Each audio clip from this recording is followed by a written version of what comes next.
What are you doing? I'm coming.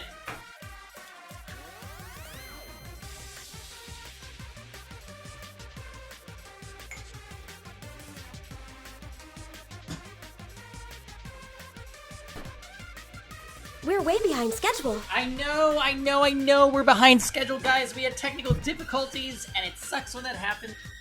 Hi, twice. Alright. Our save file is corrupted. Time to restart the game. We would literally... Is it fixed? Yes. We are totally good. Oh my gosh, I'm so sorry. Yeah. Alright.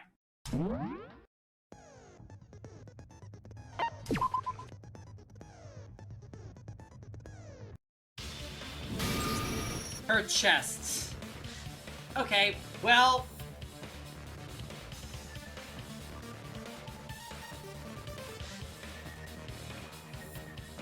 His hands. Twice, in case if you missed it. The small-boobed twin was pretending to be the large-boobed twin. And the way she did it is she put the cut-off hand of the deceased around her boobs so that they were larger.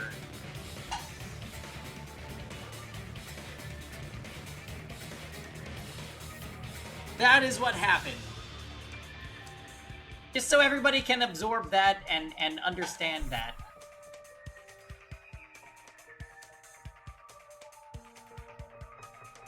Wrote this game, some fucking perverts in Korea. This plot has you hooked. Okay, great. Roped even, well.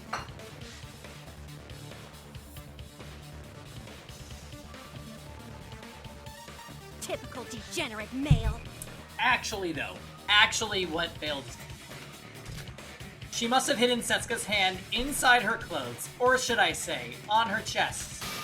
Typical degenerate male. Her chest! Even if Hibiki looks identical to Kanade, they're not completely the same, particularly their body shape is different. The Kanade we saw the parade with was identical to Kanade, to the point where it was almost believable that it was actually Hibiki. Fuck. Then we can assume that she probably used some object to correct the body shape. You're saying that the objects used were Setsuka's hands? Yes. Considering the black plastic bags near the fireplace, they probably used those to carry the corpse pieces.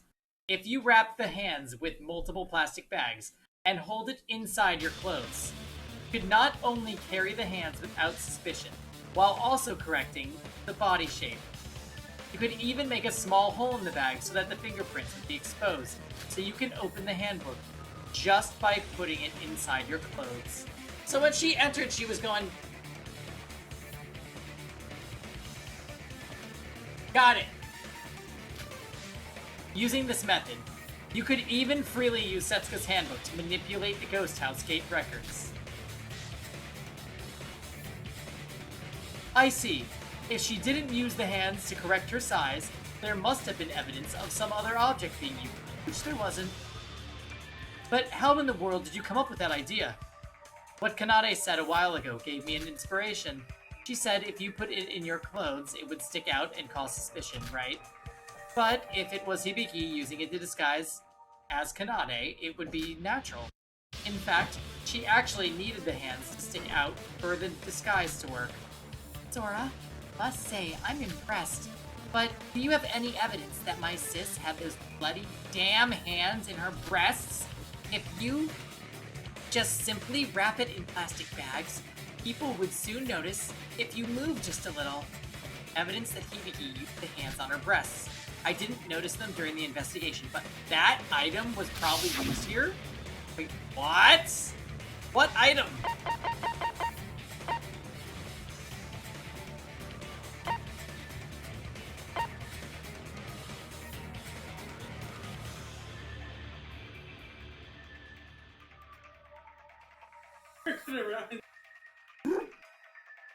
The pins!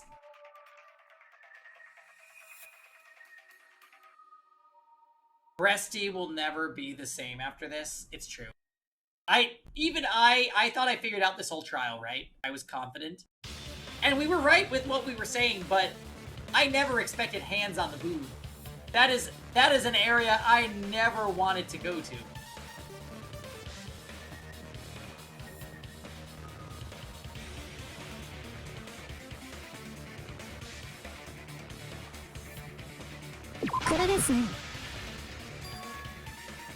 I do have proof, Kanade. There were pins that were found near the ghost house, presumably used to fix something in place. I wondered about its existence during the investigation, but now I know exactly why it was here. Those pins were used to hold the hands and clothes tight by putting them together. She threw them away just like that? Girl, are you a genius or an idiot? Make up your mind! That was probably because the older sis needed to quickly undisguise herself before entering the ghost house. Undisguise? I thought Hibiki disguised herself when she was leaving the pool.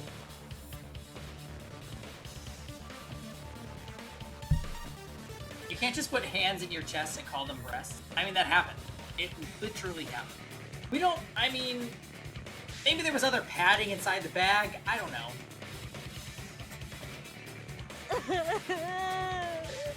Anyway, Fail, if you want to see proof of concept, please watch Drag Race All-Stars and you can see Candy Muse. Never mind. If the disguise itself was used to carry the hands, why would she suddenly undisguise herself in front of the ghost house? Moron. You have Bubblehead to thank for that. Call who she was entering the ghost house. Stop calling me Bubblehead!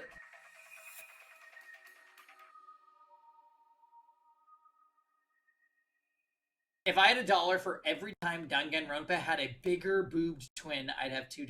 Well, it was definitely Hibiki. I know they're similar, but their hairstyles and hairpins differ after all. For Kanade to make Iroha suspicious, she needed Iroha to witness Hibiki, not Kanade. So she must have thrown away the pins there. I don't know anything about that. So when we were watching the parade, he had Setsuka's severed hands. We had Setsuka's severed hands right next to us. So, I'm not gonna lie. I feel a little bit bad for Hibiki. Hibiki was a weak, cowardly, scared character who got shown trauma by her devil twin sister, manipulated, used to cover up a murder, and now she's gonna be killed. Right? Or does she not count as an accomplice because she can't remember it?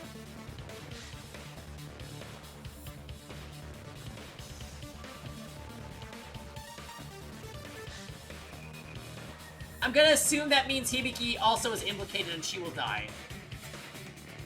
Yeah, she got totally used by Kanade. Kanade is definitely, like, one of the most evil Danganronpa characters ever.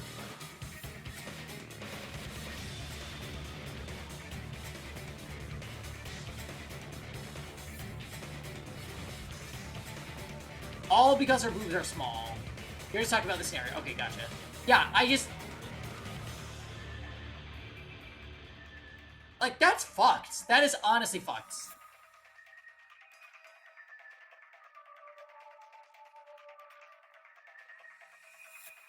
I hope only Kanade gets executed, but I don't think that's what's gonna happen.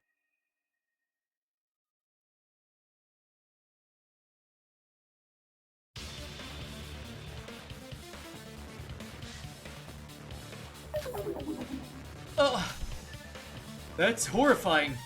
Kanade, we have now solved all 3 contradictions that you have presented. So another thing that makes me almost sure this is gonna be a double execution is, they did not have independent, free time events. You hung out with the twins. They basically are treated as one character. There has never been a double execution in Danganronpa, ever.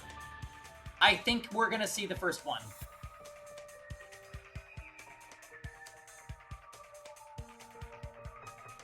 Family will use you faster than anyone else.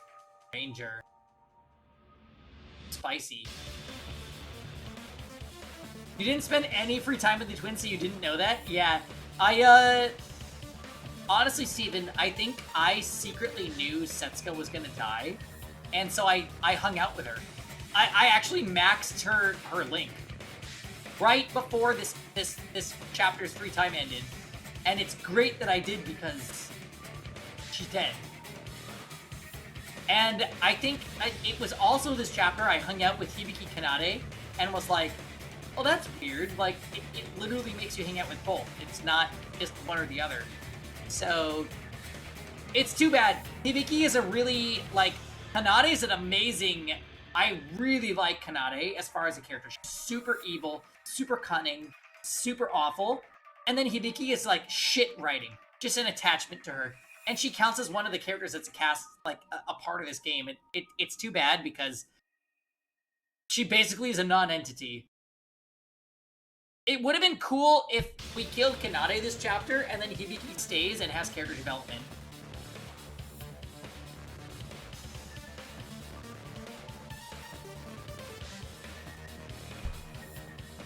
I will say, though, I don't like the format of this game, where they know that there are traitors amongst them, and the traitors, for some reason, are not working together, / with Mikado. Like, Mikado literally threw her under the bus, knowing that he knows the answer. It's just a weird dynamic. Like, knowing that some characters have more information than others is not great for the balance of this game. Kind of like Sugar getting eliminated and Spice staying. Nothing like that, because there was no character development. There's actually nothing going on in their heads.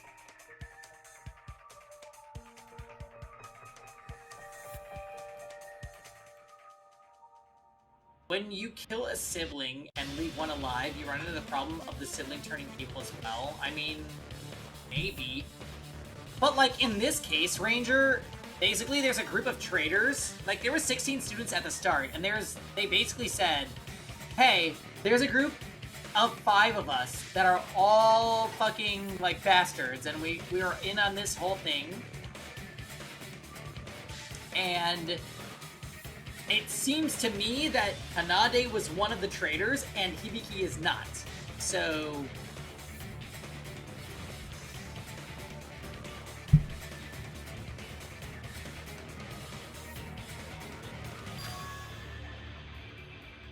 the monorail's time schedule, the transportation of the body, and carrying the 2 hands. I believe there aren't any contradictions left. I don't want to continue this trial any longer. Just please admit to it already. Stupid sis. She blew it all. Giving out a conclusive testimony, throwing away the pins. I could almost laugh at her stupidity. Alright. Yes, I'm the...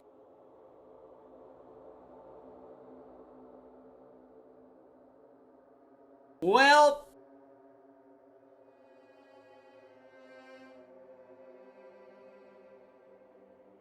I mean, we knew, but it... So it really was Kanade! So you finally admit to it. If it was just me, it would have been a perfect crime. But trying to use Sis as an accomplice ended up getting me caught. Hey, don't be disappointed. Have some confidence. We're amazing. Why would he say that? What? Aren't many people that have smarter brains than you, even in my world. I can guarantee you at least that. You honestly think that would make you feel better? That aside, I have something to ask Kanade. Yes, let's hear what you have to say, Mikado, because you knew it was her from the get-go. From the looks of Hibiki in this trial, her memory loss was genuine, right? If Sis didn't have the trait, I wouldn't have even tried to use her as an accomplice. Even without any memory, she's this stupid.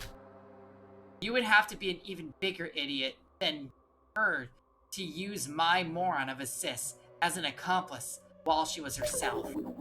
Oh! But then... never mind. You've already admitted to your crimes after. So that's interesting. Is he pointing out that Hibiki is also a void, or not? Because up to this point, right, we can assume Setsuko was a void, and she was killed by Hibiki because Hibiki didn't want her to spill the beans. Then there was Emma and Hajime in the first trials. And then the fifth void is Mikado. We already know.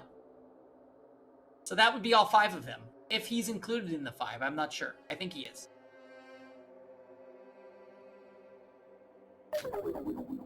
Hurts me to say this, but I think this is supposed to be...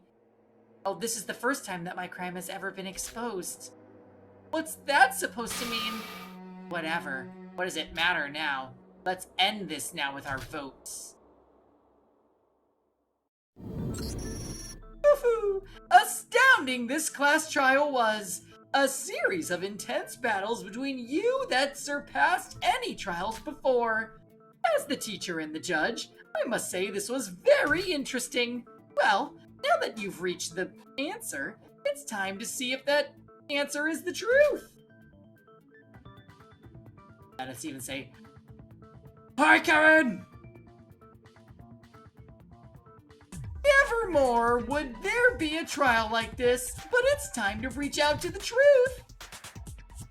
The lesbians... Oh, I mean, now then, vote for the culprit with the switch in front of you.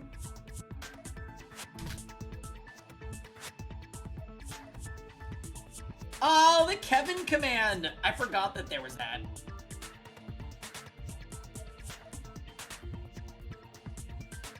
And that answer will be the truth, or not. Woohoo!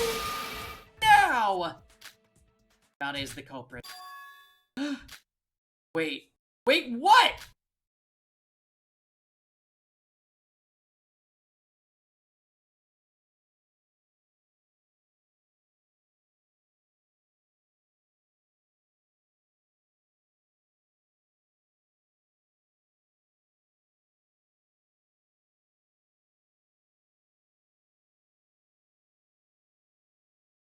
Wait.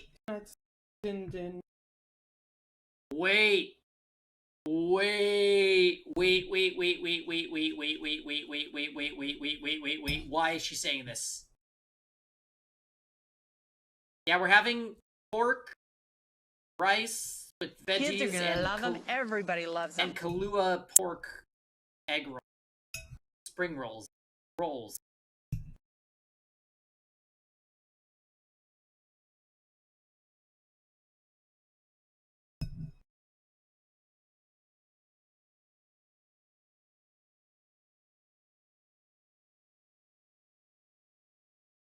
It's Kev Jello Lawson. This.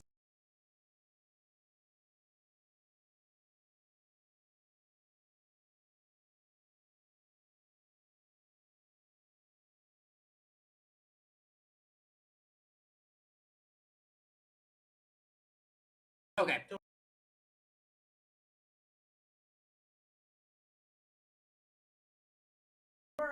Yeah, I could tell that. Super hot. Yeah, we still need to do the closing argument. Wait! Everyone, wait a minute. Don't vote just yet. Whoa, you startled me, Sora. Not this again. What now? What's the matter, Sora? I was about to push the button. Well, what's the matter indeed? Hanane herself admitted it. The case has been solved. Shouldn't be anything wrong. Is it that Hibiki actually did it?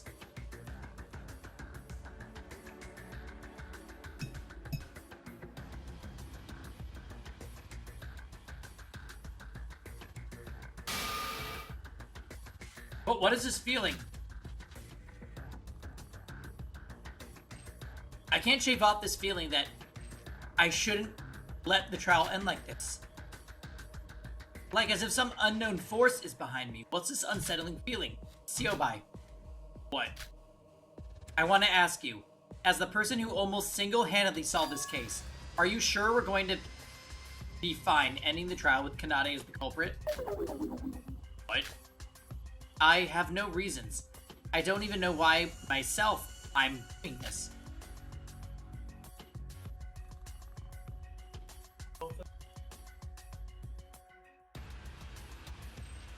But I'm not just saying this. I'm serious more than ever right now.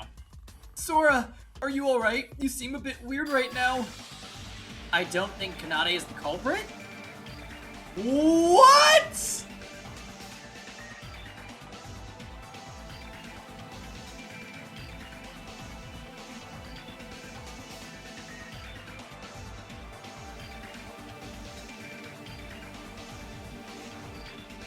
Oh, man. It has to be that Hibiki did it then. What incarnation? Sora, what are you on about? Even I'm confused right now. Well, the thing is, I'm sorry, I don't know what I was on about. Sora, perhaps the long trial has taken a toll on you. You look tired after all. Right, I mean, case is basically over right now. Please, just once more.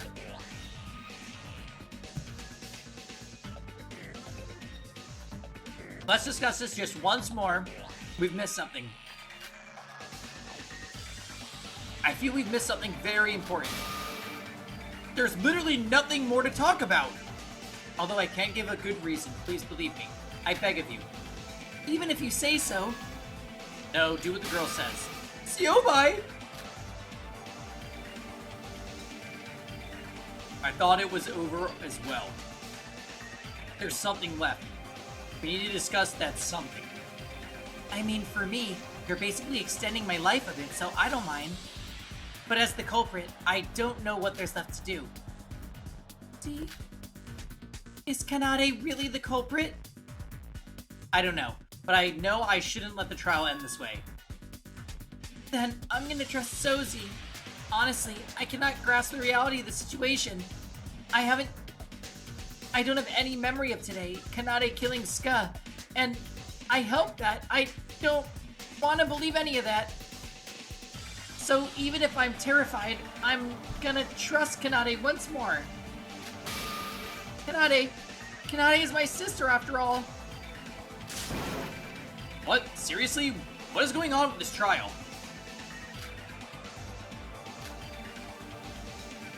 You know what? I don't see what's going on, but I'm on Sora's side.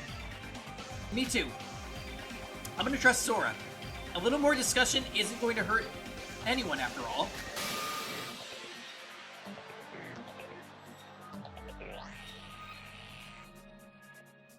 I'm telling you, it's a waste of time.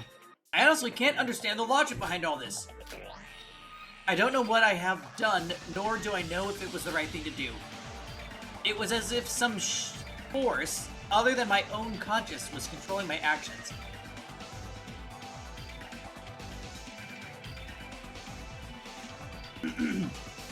That's really interesting.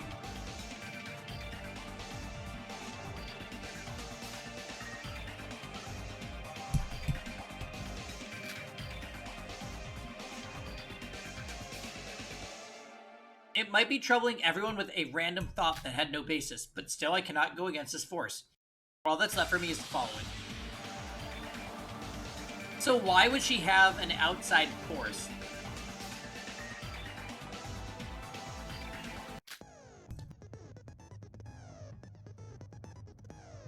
We're scrumming? Are you fucking serious? God damn it.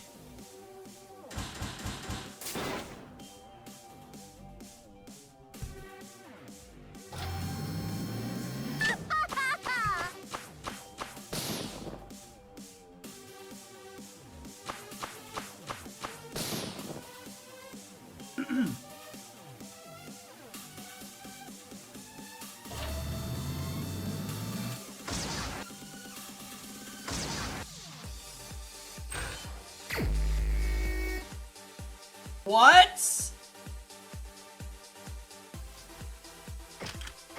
Naida-san. Oh.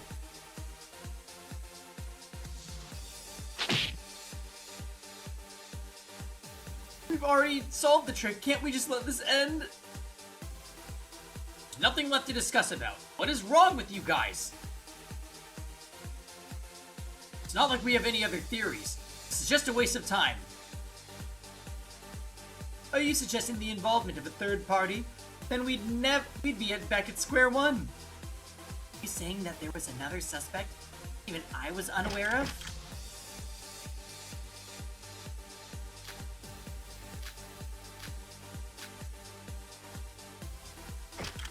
Right? 響さん Kanade is not the culprit. We must have made a mistake somewhere. 壁屋さん There may be some unsolved tricks left. I believe in Sora. 前田さん We won't know for sure until we actually discuss the matter. It's not like we have other theories. 大鳥さん Sora isn't trying to suggest new theories, she's just trying to discuss more about the case. 橋本さん Third party my ass. Quit your bullshit. Wow. 私が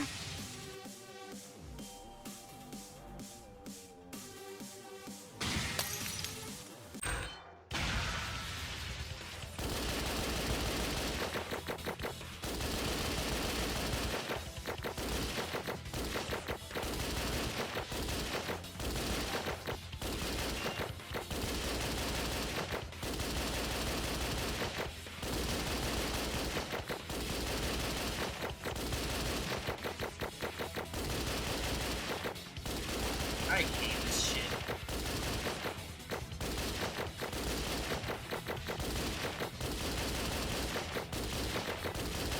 What the fuck?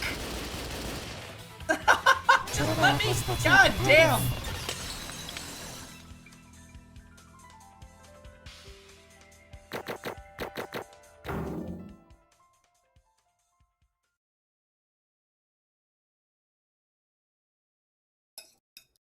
You don't want to know.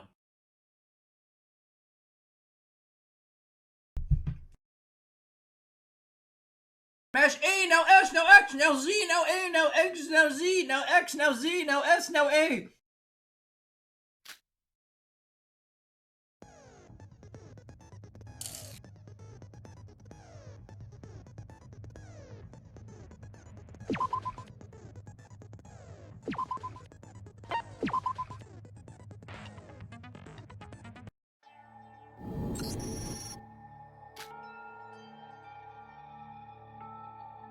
Looks good, looks good. Sadly failed. You are correct that the trial was long as hell.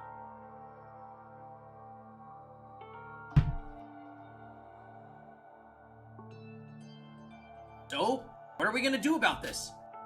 We should listen to what Sora has to say. No, she's not the type to do this without reason. About that, I don't know the reason myself, but we should talk about this more. Then maybe we'll get rid of this unnerving feeling. But the culprit has already been exposed. Is there anything left to talk about? Oh, why don't we have a small chat, like the friends we are? You know why I agree with that girl? I also felt that something was off. I thought I didn't notice it until she mentioned it.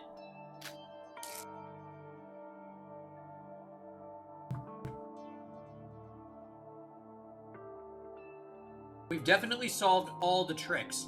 The culprit is Kanade Atonakoji.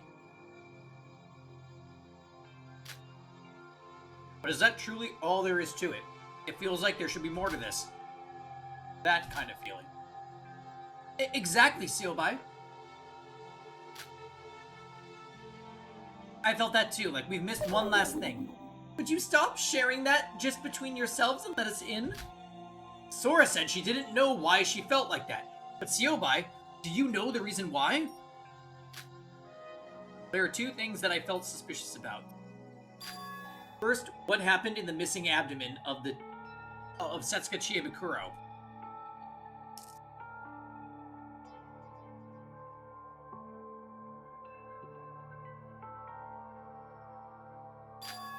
Secondly, why did Hibiki Otonakoji help her sister with this whole affair?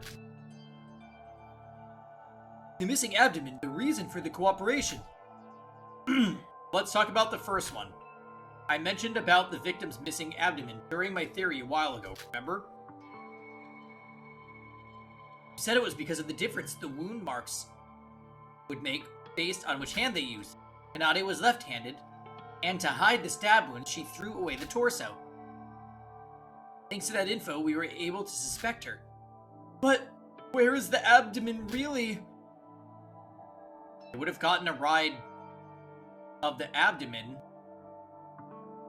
It would have gotten rid of the abdomen as well as some of the intestines. It can drain the flesh bit by bit down the drain, but...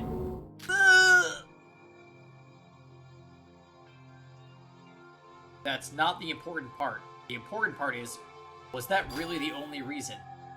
Since you've oh so kindly admitted your crime, I want to ask you, did you really get rid of it just for that? Of course. It's what you deduced, remember? From my inspection, the only lefties here were Iroha and me. If I didn't take care of it, it would have come back later to bite me. I did try to abuse this to frame Iroha, but that plan also failed.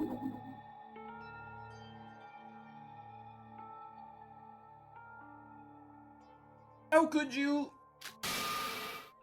Really? Huh? I'm not the type to brag, but I've got an eye for talent. You, a person with that big of a brain, of all people, wouldn't have done things this sloppily. You say that, but in the end, Kanade did choose this method, right? She herself admitted it. If this was done by spur of the moment, she might have taken this route.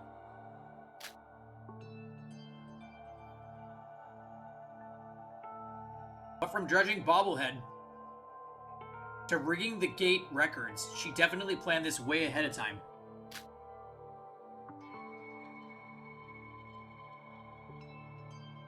A double-layered trap of framing her own sister as culprit, and as a plan B, framing Bubblehead. And even after she was busted, she calmly pointed out contradictions to my theory of her being the culprit. And that same person forgot about the stab wound, precipitately used her left hand, and only then took care of it.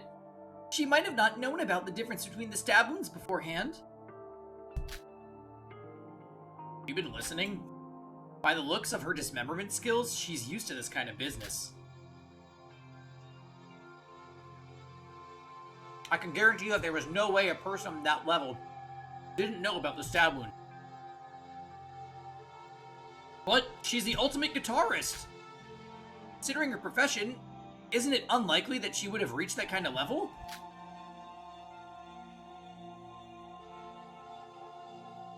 If she really did murder Setsuka, she's probably a Void. The Void is a criminal syndicate, so that might be entirely possible. Siobai does have a point. The fact that she got rid of the abdomen means that she would have known she would get caught by the left-handed stab wound. If she knew that, she could have just stabbed Setsuka with her right hand. Why would she have gone through the hassle of getting rid of the evidence? It's just that I only realized it after I stabbed her. As you might have already guessed, the knife used to stab Setsuka was the folding one that is in everybody's room. I stabbed her with my left hand without much thought, and only then I realized the potential danger of leaving that kind of evidence. I never imagined that there would actually be someone who'd suspect me because of that, but that maybe turned into a reality by you, Siobai. That's all there is to it.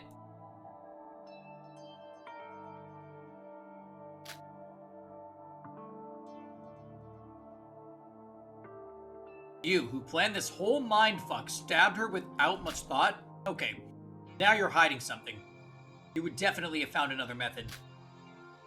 Even I can think of many options off the top of my head, even right now. Using your right hand to create more stab wounds so the stab wound won't be visible. And repeatedly stabbing her with both your hands so we won't know. We won't be able to tell which one was the first blow. Really continuing this? Do you know what I hate the most? Repeating useless stuff after it's already over. So yeah, I think my prediction for what's happening is she is taking the fall and actually Hibiki did it. I don't know why Hibiki must have forgot. Maybe they're both voids. I honestly don't know.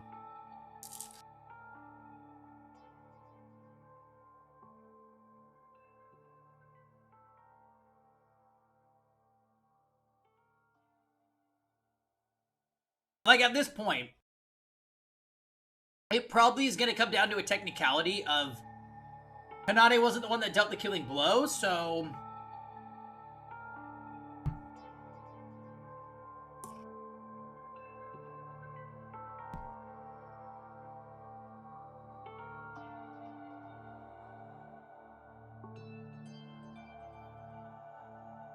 Right.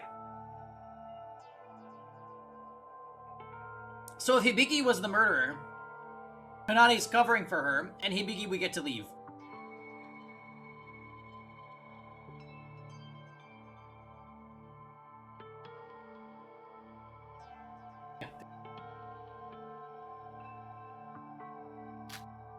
Just execute me already. Wait, Siobai, enough of that. What about the second suspicious thing? The reason Hibiki cooperated. I really didn't go over this detail during the trial, but why do you think Hibiki Atono Konji cooperated with her sister in the first place? Huh? I don't know, why did she? Didn't Kanane mention something about the altar? She believed that sacrificing Setsuka's body would grant her wishes. That's right, the motive video. Kanade said that her video featured her parents, right? Helped kill Setsuka to save her parents, even if it meant she bloodied her own hands. Wait, is that really how it went, Yuki? Even if she really believed that concept and put her body on the altar, that definitely is possible, but that's not all she did, right? She disguised herself, rigged the gate record, together with Kanade. Isn't that weird? All she had to do was to grant her wish was put each body part on the altar. There was no reason for her to follow the rest of Kanade's plans. You're right. Hibiki wasn't quite herself this morning, granted. Steven! Thank you for the 31 months. I appreciate it. I know we're ponytail sisters, but I put a pair of severed hands on my chest to make sure we look identical. Lord PA2 Sharkywu. It's the only way you would look like me if you had if you had hands on your tits.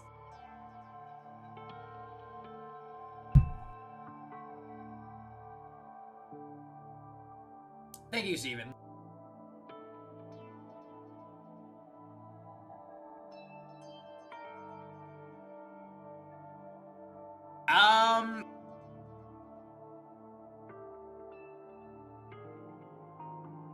Hibiki wasn't quite herself this morning, granted, but it wasn't like she had lost her mind or anything. Even if seeing Setsuka's dead body made her go mad, this is definitely not normal.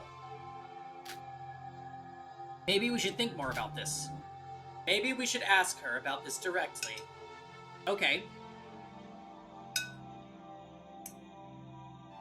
I'm actually down with this.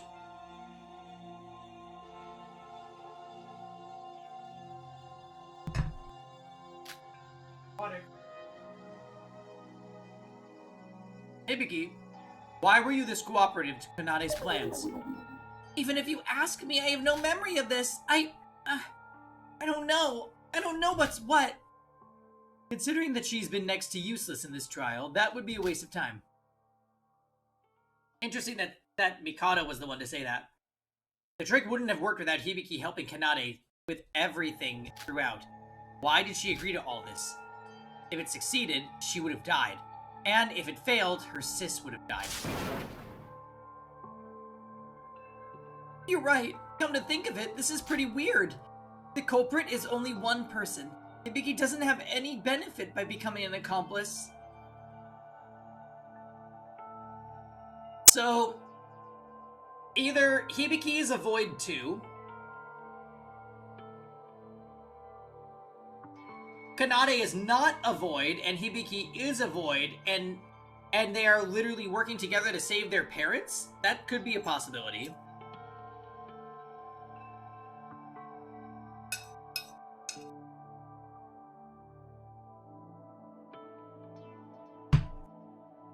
I guess we're gonna find out.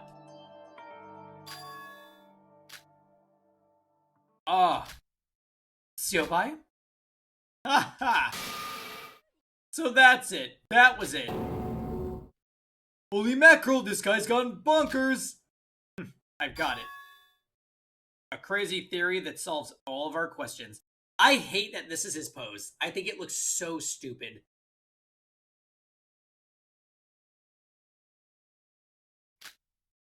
Really? What is it? Hibiki Atono Koji, you're also the culprit. The culprit's Kanade, isn't it? Did you even Listen to what I said. I said also. You're not just accomplices, you're both true culprit.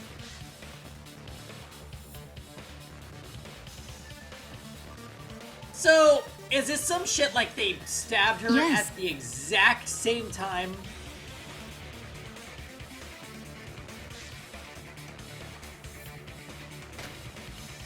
Whoa! What are you talking about? That's impossible. There should only be one culprit according to the class trial rules. It's against the rules for there to be two of them. Mind hacking. Since when did the rules say so? What? Don't believe me? Pull out your handbooks right now and read rule number 6. Hold on a second. Rule 6. If two murders, each performed by different Blackened, occurs consecutively, only one committed earlier is acknowledged. The part we need to focus on is the part about consecutive murders. This is considering when there are two different Blackened who separately killed two different victims. In this case, the two separate Blackens targeting one victim, there is no rule specified about it. Wait, then what happens if something like this case happened? If it isn't a special case like Rule 6, normally the person who last injured the victim while they were still alive becomes the culprit. What do you mean by that? To put simply, let's say Iroha stabs Teria with a knife. If I stabbed the dying Teria before his last breath, I would become the Blackened that killed Teria. So it becomes a game of who made the last shot. I see. If there were two separate victims, the culprit pairs...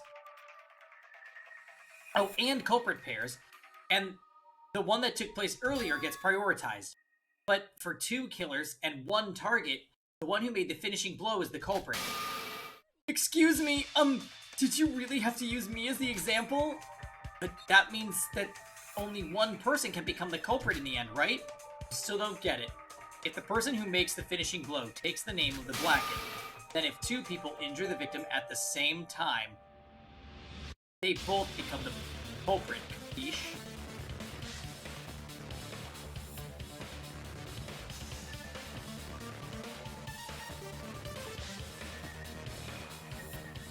So, my question is, how did both of them get into the pool house? There was only 2 entries at that time, right? There was in, out, like very quickly.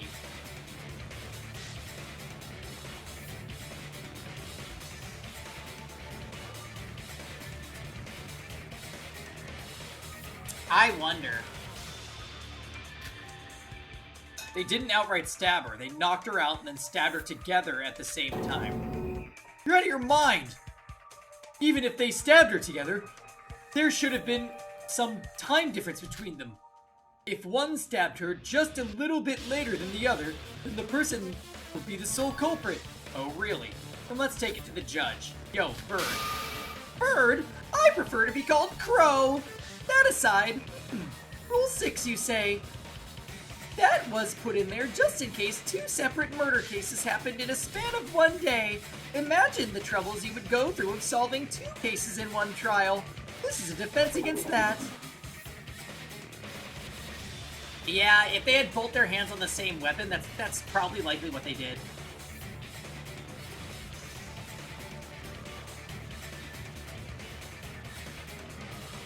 But this is a bit of this case is a bit difficult, even for me.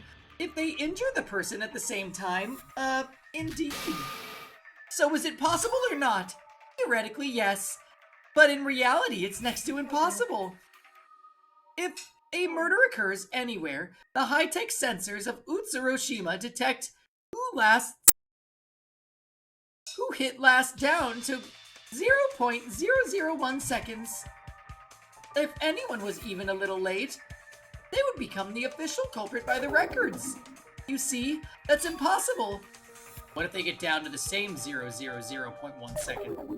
Well, we'll measure it down to 0.0001 seconds. And if they do it within the same 0.00001 seconds. Yo, Siobai, what are you leading up to? if the time difference was next to 0, according to the records, you're saying, well, if it was that pinpoint, then I admit they'd both be blackened. Fucking bingo. Wait. That's only theoretically possible, right?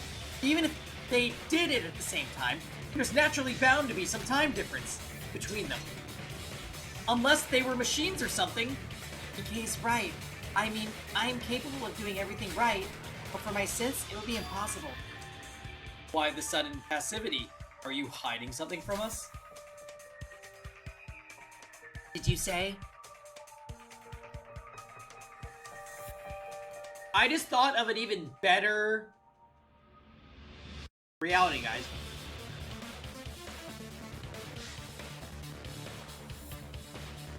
What if Hibiki is the soul blackened and Kanade gets to live? I want this to end.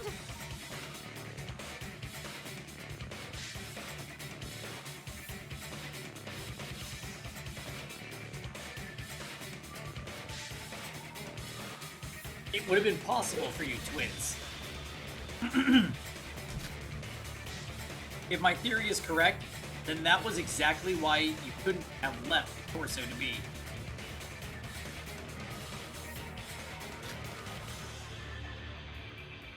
Of course, I'm not saying this without any basis. The proof that you two can do it with exact timing is ironically provided by Newsy over there. Huh? Me? What do you mean by that? You guys remember the interview that Newsy did on the twins back at the second island? How on earth would we remember such a minor thing? How rude. My interviews are never something minor. Of course, I always remember every detail of my interviews. I even have it written down.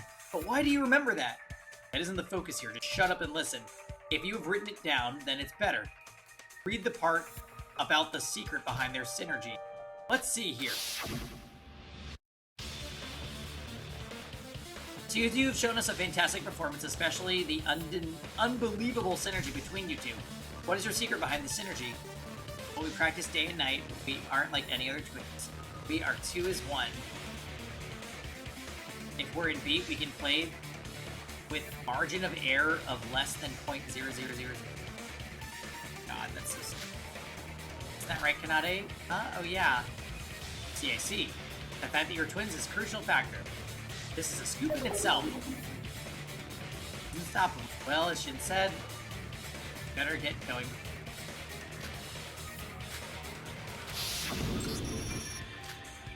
Wait, this doesn't mean... Now do you get it?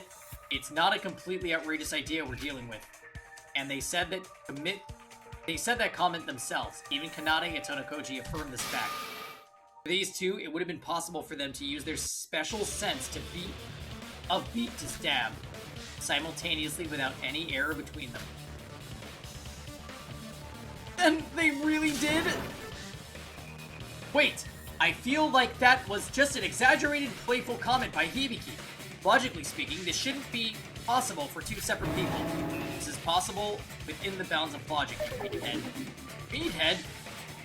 I met a lot of people around the world working as a trafficker.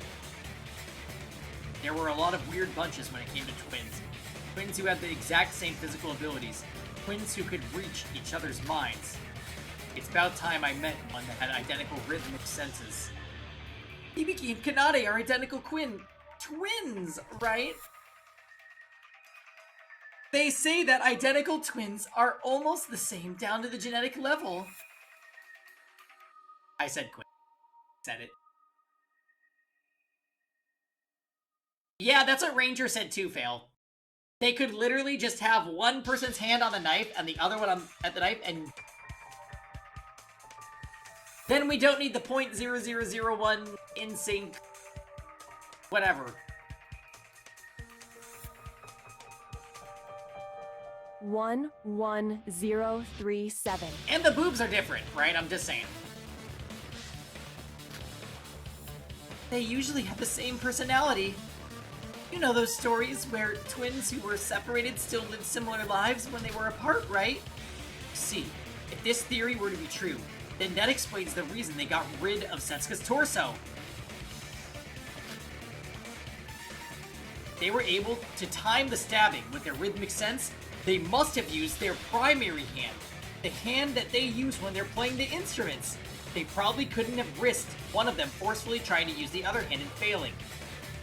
That would also explain why they couldn't have made additional stab wounds.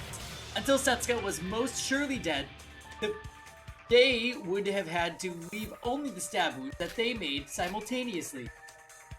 Because it's a system where the person who last injured the body becomes the culprit. But couldn't they have stabbed her after she was dead? Why would they get rid of the torso when... No, that's impossible. A stab wound made before and after a person's dead differs in its appearance. If they managed to stab her simultaneously on the first try, they would have waited for Setsuko to die naturally. That means she died of a shock from blood loss, which would have taken a lot of time. If they had created a stab wound after that time period, the difference between that and the first one would be found. Someone like me would have questioned it, thinking it is suspicious. How exactly can you distinguish the two?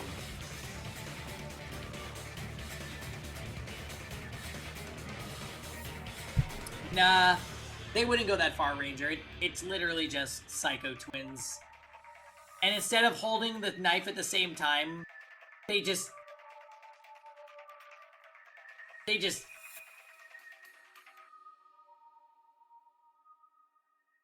Lord, failed. Go read a book about it in the library, dipshit. I was curious, okay? Why do you gotta be so mean? It's starting to lean towards the possibility of them both being the culprit. One more thing, you know what's scary about that girl? During the very interview, that girl clearly showed distress when her sister was giving out info without any thought. And when the first trial started, that girl asked Monocro about the existence of accomplices. In other words, Kanade Atonokoji was already planning a double blackened murder way back during the first trial. It can't be! Kanade helped us numerous times during the last two trials. That was obviously an act to hide her true self. I myself didn't know what I was dealing with until this trial today. In the end, every decisive testimony, one way or another, all started from your damn foolish sister. You could have left the stab wounds be, since only I would have been able to tell the difference. But because you were taking that interview into account, you had to get rid of the abdomen. Identical, down to the genetic level, eh? Ironic. You couldn't have been more different. Siobai, that feeling of discomfort has vanished from your theory. That was it. That Kanade being the culprit wasn't all there was to it. Hang on. If they were both the culprit, then if we didn't listen to Sora and just voted Kanade, whether we voted for only Hibiki or only Kanade, would have been wrong and would have been punished. So Sora was right in the end. Amazing. How did you think of this? I did nothing, honestly. Siobai did most of the heavy lifting. Uh-huh. So the two of them did it together? Is that the public opinion right now? I honestly still have my doubts about this. No. I agree. As much as I want to trust everyone, we have no evidence to this claim. Sure, we have no concrete proof, but if this theory were to be true, then we can also explain Hibiki's cooperation. If they both become the Blackened and they win, they both get to escape the island. So Hibiki had an incentive to become an accomplice.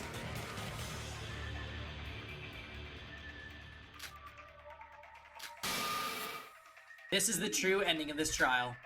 The Atonokoji twins were the true culprits of this case.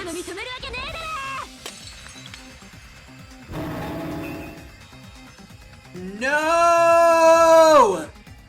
Yay! I hate this minigame! I hate all the minigames! I don't want to do this one though! This one is so fucking bad! I alone was the culprit. Think you're real special after hearing that disgusting theory from Siobai? I admitted to it. My crime and will die peacefully. But it seems like I can't even do that without taking a crack at your damn theory. Open your fucking earholes and listen. No!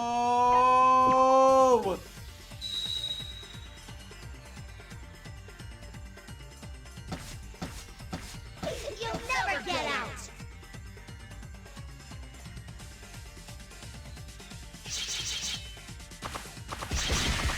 Oh!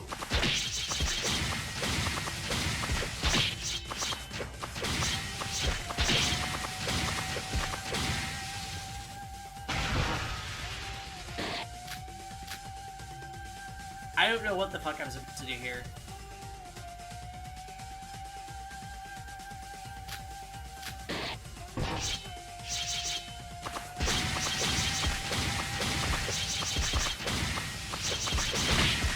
Evidence. Oh my god, that's so fast and awful, and I hate that they're making me do this. You can't even read what she's saying, because none of it's voice acted, you can't listen, it's just fucking awful.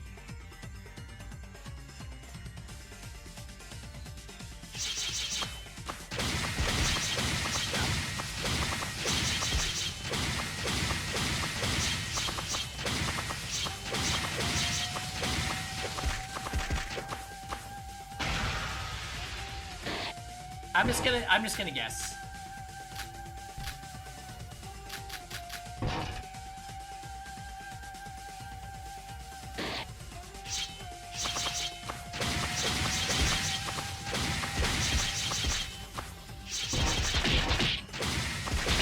What the fuck? I didn't equip the arrow, I see.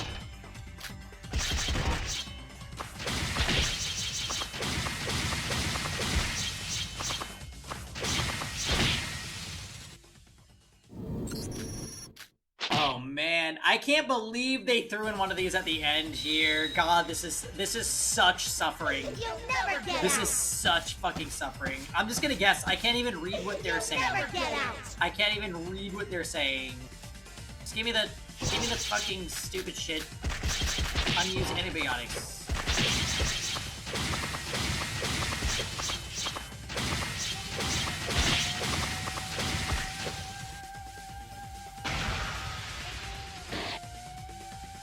Something about no evidence, and we still have the comic, and the comic sucks in this game too. All the minigames are terrible in this game.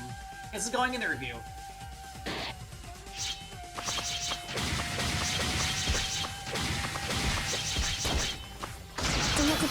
Okay, it was right! It was right! I don't care! GG, I'm a genius.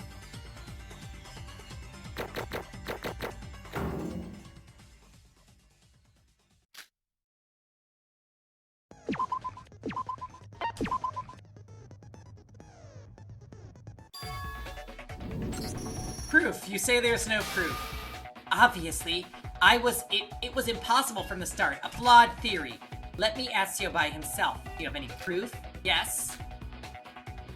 You claim to say you know something that even Siobai is unaware of? Of course not. In the end, this was all just a baseless theory. No, I do have proof.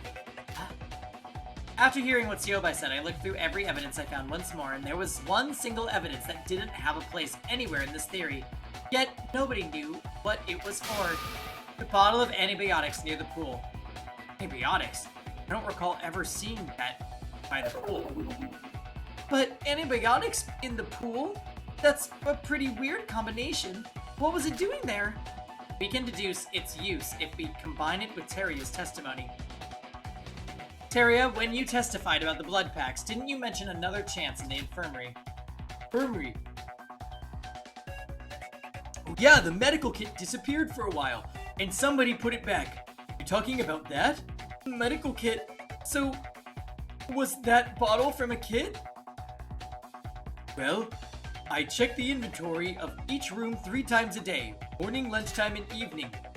And the medical kit that was definitely there yesterday evening had disappeared when I checked the room this morning. I was gonna tell you guys, but it wasn't like it was a murder weapon, and I just assumed somebody needed it as an emergency. Then I saw it sitting back there in its place at lunchtime, as if nothing had happened. That means somebody used the medical kit during the morning, right? Does that have anything to do with the theory we're dealing with? Looks unrelated to me. As Teria said, a medical kit can't be used to kill someone. And since we're dealing with a murder, a medical kit used to save someone seems far off from the evidence we're looking for.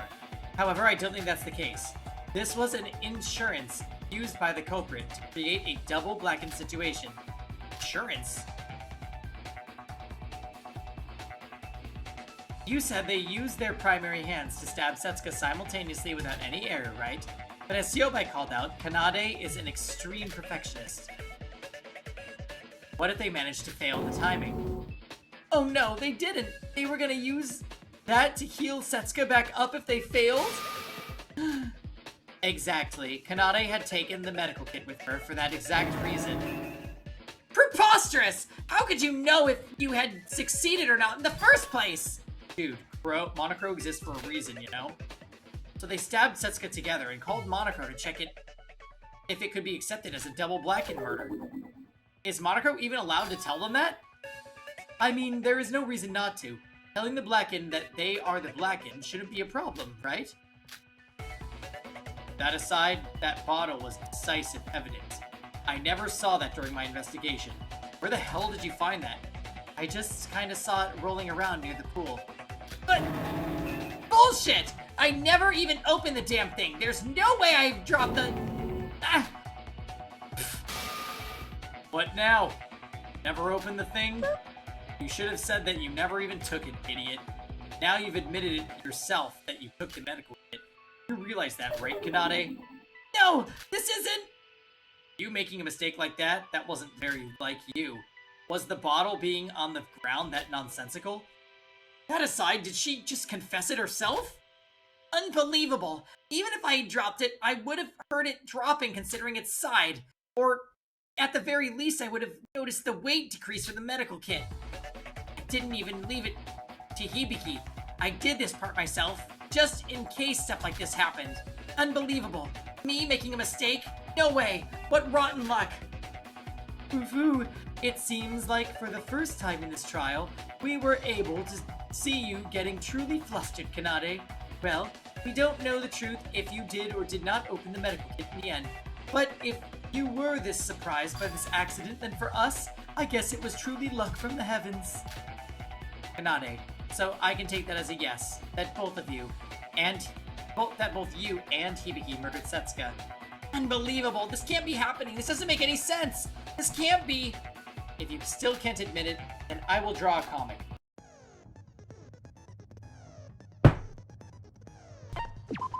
Last fucking mini game.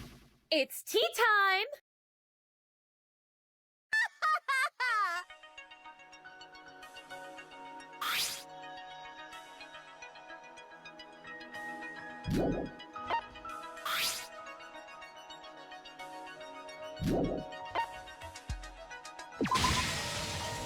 Fuck!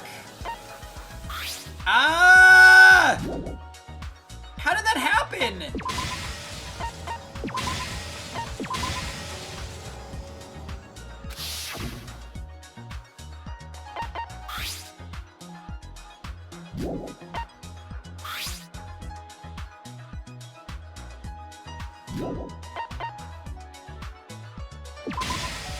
I really hate the controls for this stupid game. Alright.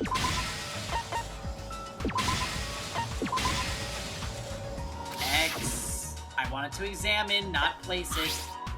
Get your act together! Okay.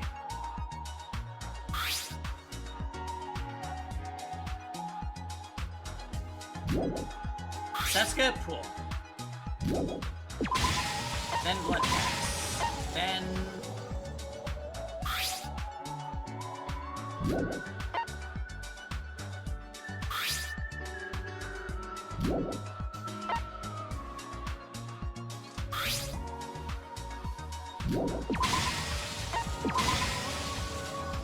I don't think that's the right timing.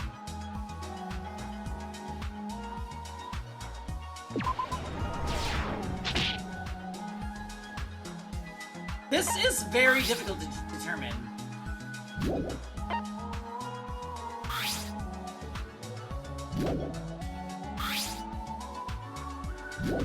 This is probably this, and then the tea, and then the blood pack, and then this.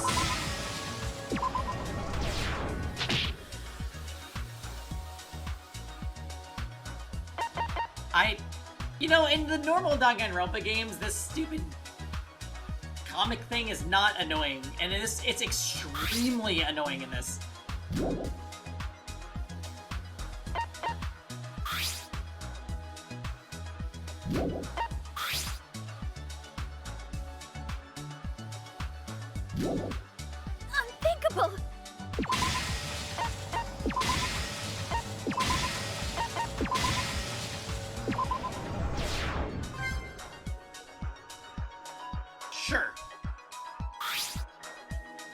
Two culprits who entered the room at the same time stabbed Seska and became the second trigger.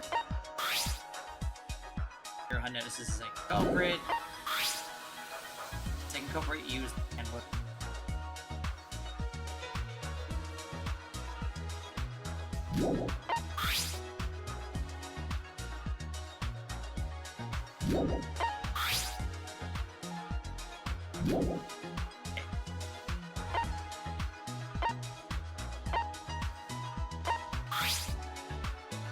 Right, so it'd have to be this, and this, and this, and this.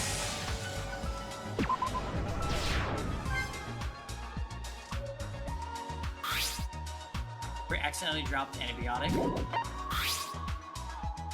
After leaving the pool to get the necessary tools, a no entry sign was made. Second way to disguise yourself. First killer.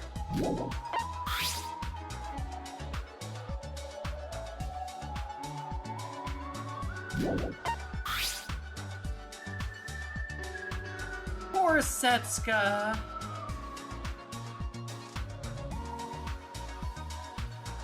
The culprit returns to the pool with their tools and started to cut up. Oh my god.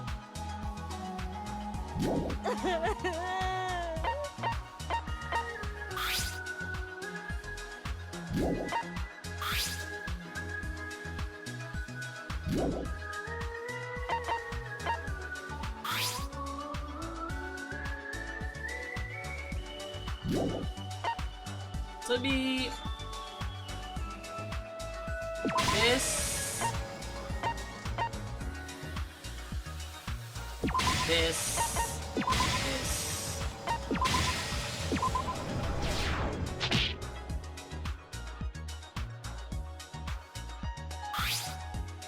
Accidentally dropped biotics while leaving. Okay.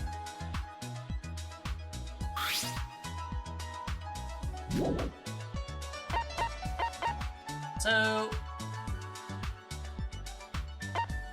biotics, this, and then the disguise?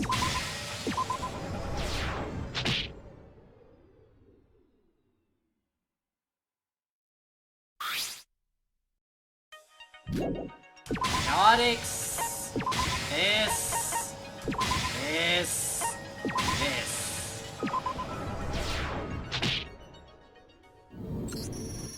It's so fucking annoying.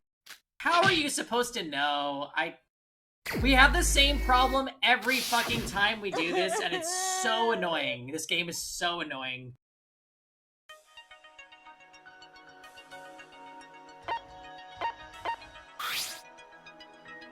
Okay, what? First it was antibiotics, then it was Setsuka wakes up.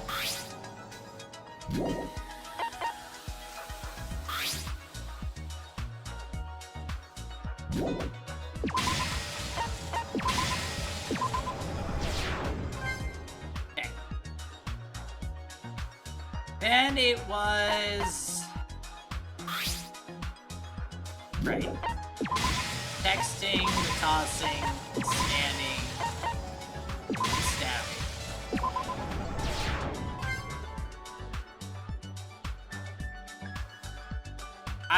This is where we failed, right? This is, like, impossible to track. Accidentally dropped antibiotics.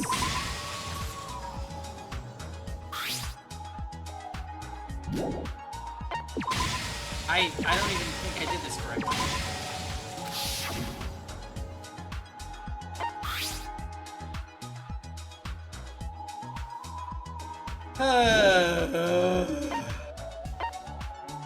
This first, I guess?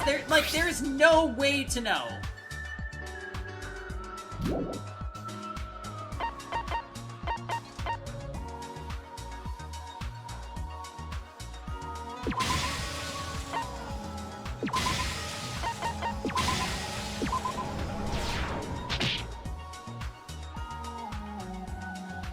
I have no idea. Dropped antibiotics at the end. Okay. So... Goes to retrieve tools, come back with tools, dress up, drop. No. Go to get tools, do that with the tools, message her, and that.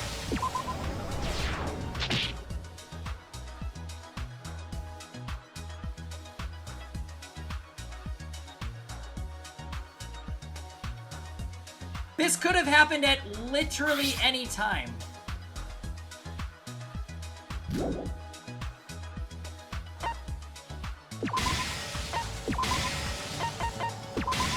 Fuck, I didn't mean to choose that.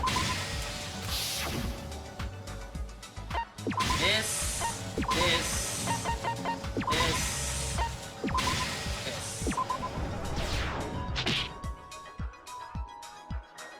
This is so annoying.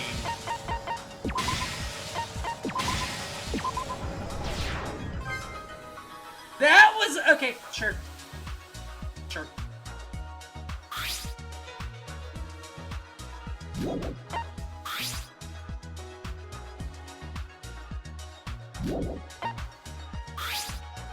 After calling Iroha, no.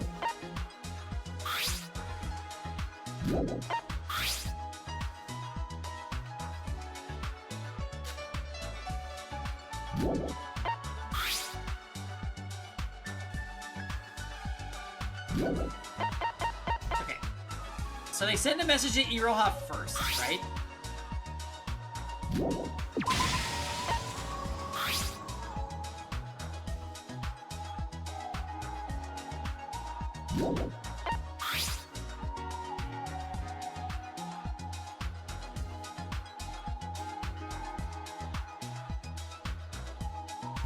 Okay, so it's gotta be that next.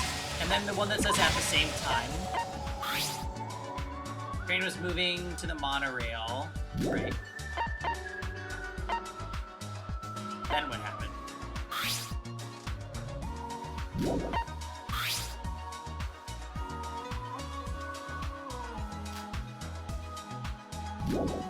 So be that. Be serious. And then it makes you go back to the start. That's ah! Alright. Wow! Oh my god. Oh my god. Oh my god.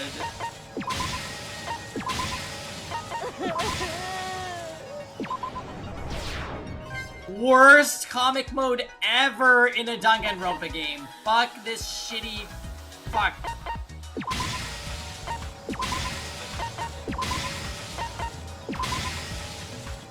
God, this game is already a 4 out of 10, so don't make this worse. Okay. Leaves. Goes to the thing. Comes back. Dresses up, I think?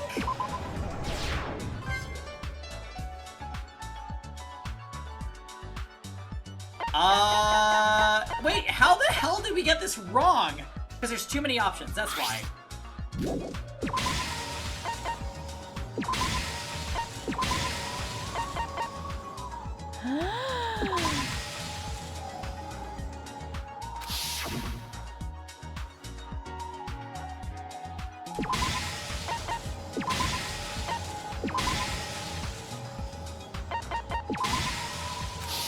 Wait, did it say after messaging Iroha?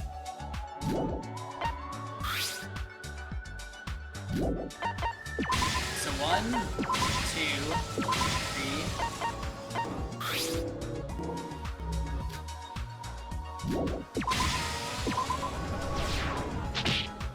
How the fuck is that not the right order? Call Iroha. After calling Iroha, at the same time, what do you want from me? That she saw you? Did that happen first?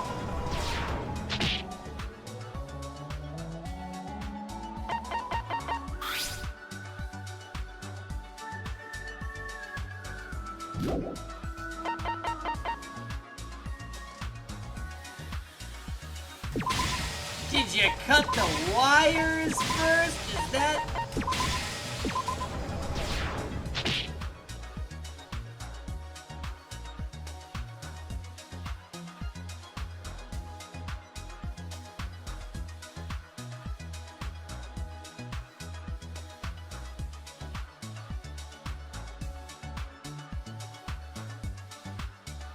Is it possible these aren't the first 3 events? The culprit uses Setsuka's handbook and messages Iroha to meet at the Mirror Mansion after calling Iroha, so that has to be what immediately follows. At the same time,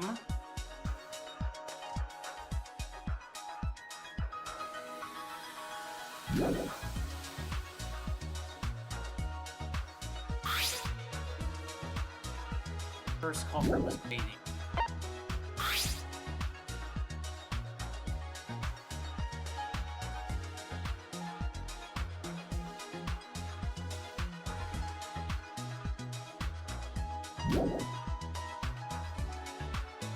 Yeah, that is a very common problem.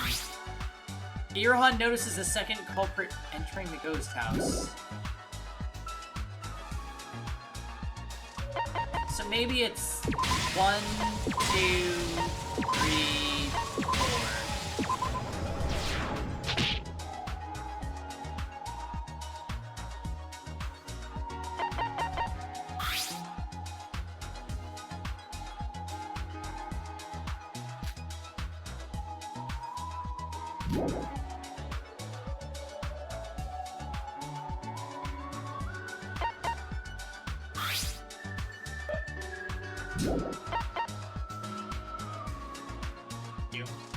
Maybe it's 2, 1, 3, 4. Okay. Let's try it. I don't think it's gonna work. Oh wait, I fucked it up. You think it's 2, 1, 3, 4. 2, 1, 3, 4.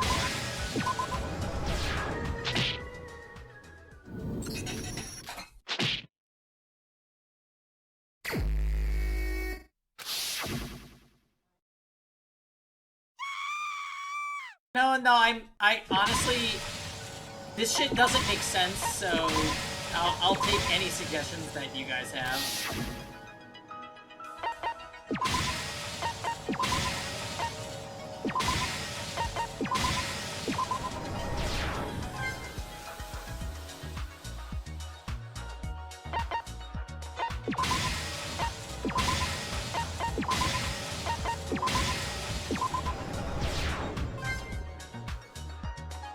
What really...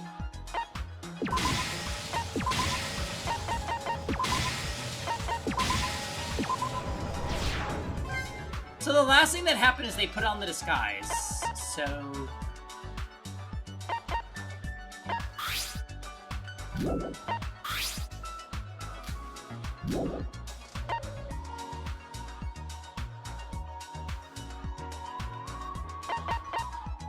Calling Iroha has to be the first thing that happened.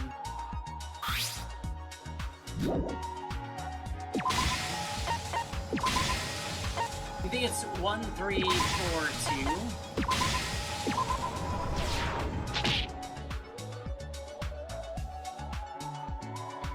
2? This has to be first. After calling Iroha, that means this follows at the same time, right? That means it happened at the same time as the last thing. Now, what is in the last place? We already tried 4. We already tried this.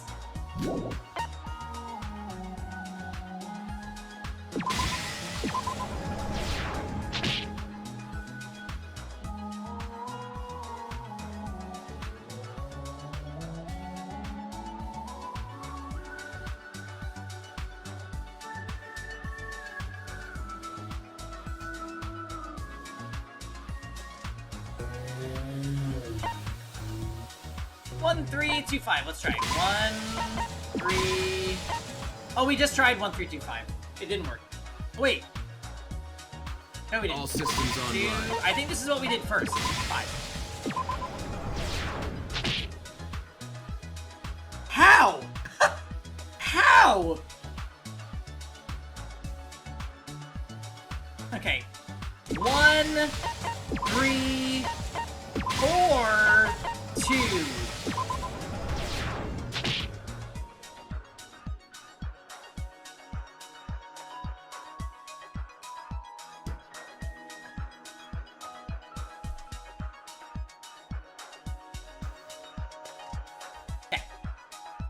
1, 2, 3.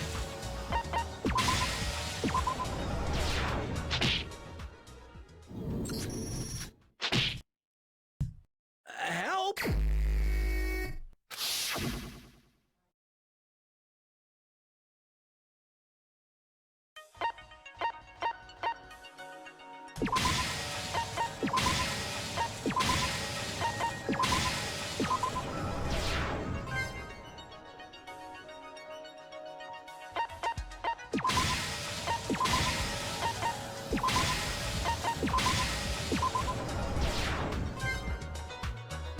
None of these events... Oh wait, we're not there yet. None of those events on the one that we're stuck on could have happened before they call Iroha, so it has to be the first one.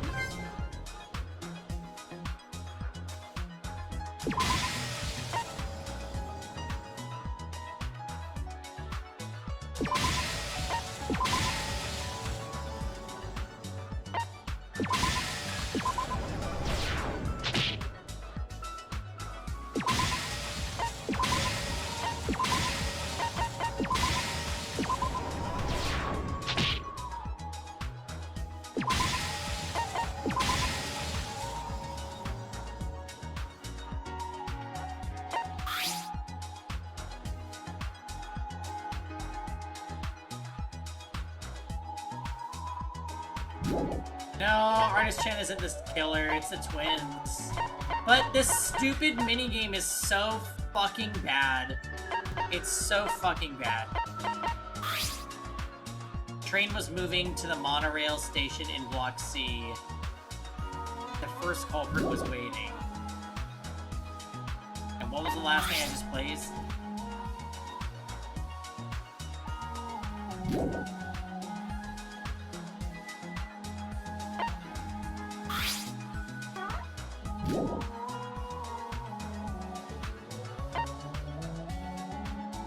Yeah, Bubble Wand, I'll take the answer after I fail this.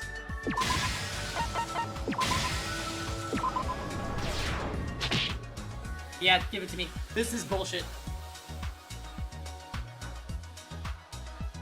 This isn't a logical, this isn't a puzzle, this doesn't make sense. It's probably bad translation with a bad minigame. That's my 1, 3, 4, 6. Okay. So 1, we send the message. Oh, and then we see her, of course, and then they cut the wire. That's fucking stupid. Why use the thing that says at the same time? I hate that.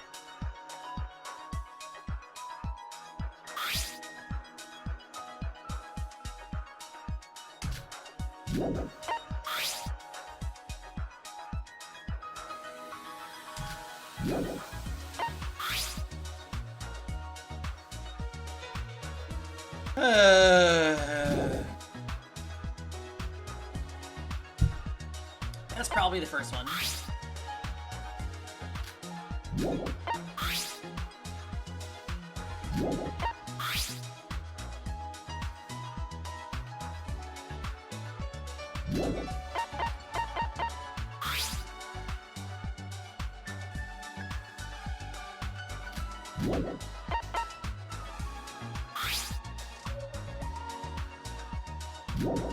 So she joins the group, right?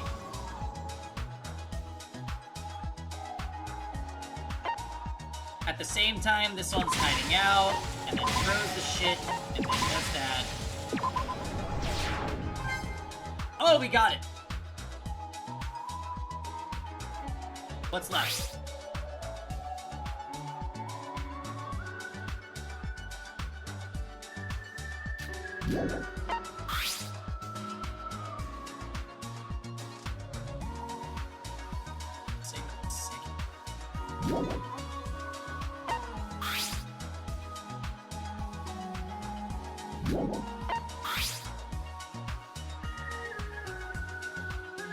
The whole torso and the remaining corpse pieces, which have been previously removed.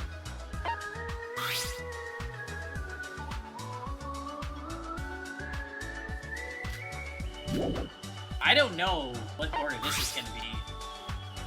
Meanwhile, Setsuka doesn't arrive at the parade, and so the group decides to look for her. That's probably towards the beginning, right?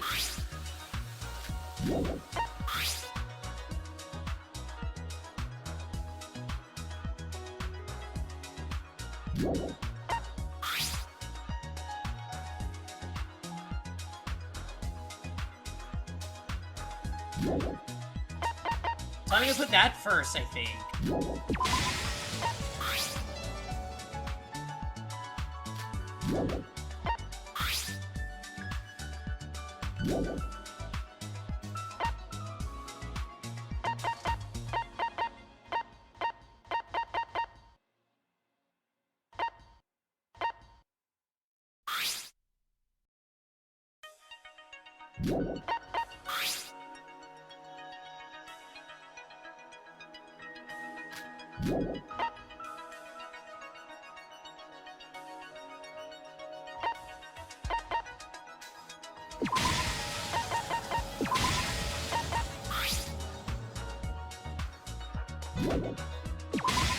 I honestly have no idea.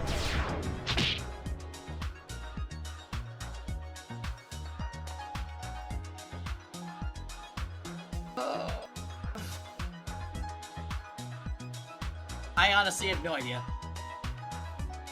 If y'all just want to tell me what the order is for this one, I'll take it. This isn't a fun mini game. It's just poopy.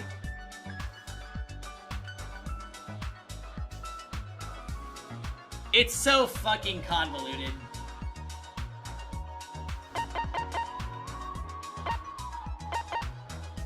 Five, 6, 1, 2. Of course, that's the first thing. And then that one says meanwhile, so that had to be the second one.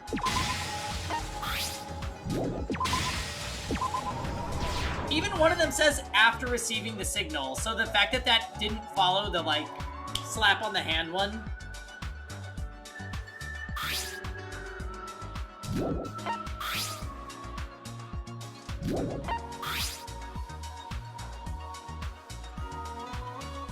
Cobra goes to Kokoro's room while everyone is asleep? What the fuck is that?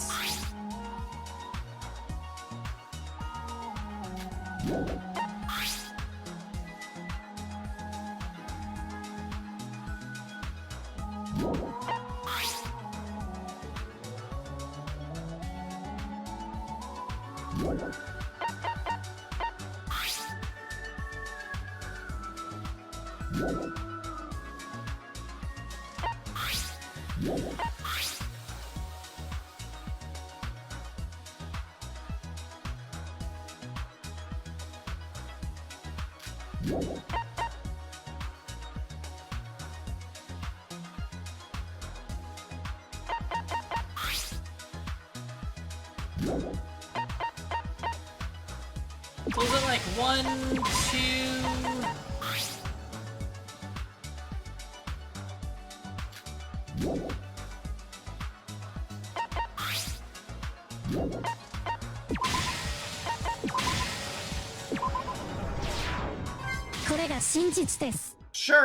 Sure.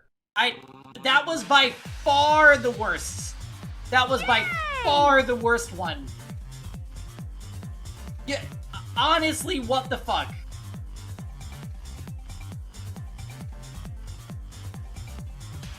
Early in the morning, when everyone was still asleep, the culprit was already busy at work. Using the fact that Mikado prepares our breakfast early in advance, they put sleeping drugs in coffee at Iroha's seat. This was to eliminate any of the alibi Iroha might have in the afternoon. And when the day broke, the case began for real as the culprit called Setsuka out to the pool. Before they head to the pool, the culprit took large quantities of blood packs and a medical kit from the infirmary. Since it was already gone by the time Teria checked this morning, this was the only chance they had to take them. Then they arrived at the pool and attacked Setsuka.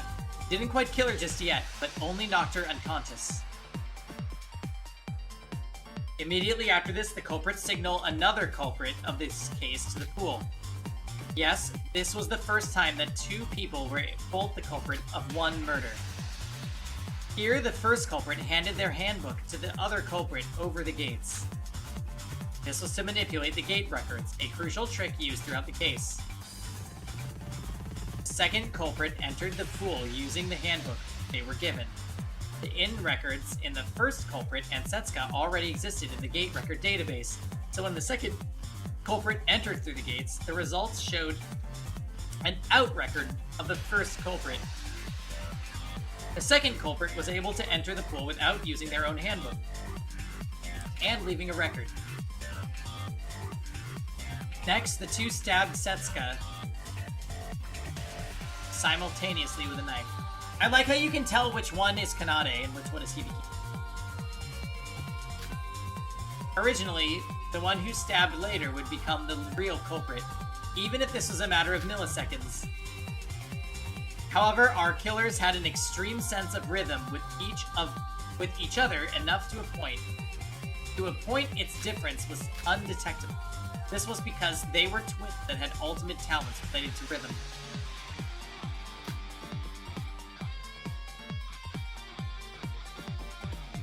After confirming the fact that they stabbed her at the same time, the first culprit left the pool. Here, they used Setsuka's handbook to make it seem like there was nobody at the pool according to the records. As she was leaving, she also put up a sign that said, "Pool sanitation time, please do not enter," in front of the pool. This way, no one would enter the pool while they took care of the body. However, the culprit made a huge mistake here. The medical kit that was prepared as an insurance to heal Setsuka in case they mistimed stabbing her simultaneously. While they were leaving with the newly useless medical kit, a bottle of antibiotics had dropped from it. We're not sure how the culprit didn't notice this, but we were able to prove the double blackened theory using this evidence. After the culprit left, she re-enters the pool after 3 hours with the tools she needed. 3 hours were left blank intentionally to frame Iroha in the near future. Once they had the tools that were needed, they began doing their business for a few hours. And by business, I mean cutting up Setsuka's corpse into multiple pieces. The reason they dismembered her body was to transfer the body to a different place, which I'll get to in a moment. Here they got rid of the abdomen that marks that showed that two people, one left-handed and one right-handed, had stabbed the body. Once the dismemberment process was over, they cleaned the pool using its tools, and the second culprit disguised as the first culprit. They were twins, so a bit of disguise was enough to make them completely undistinguishable. To correct their body shape, they put Setsuka's two hands in a plastic bag and pinned to her chest. They needed Setsuka's hands with them to open her handbook for the tricks they needed to pull off in the future. And by carrying the hands as a disguise, it was like killing two birds with one stone. Because they carried Setsuka's hands with them, they were able to use her handbook freely, just like Emma did. The culprit then sent a message to Iroha using Setsuka's handbook.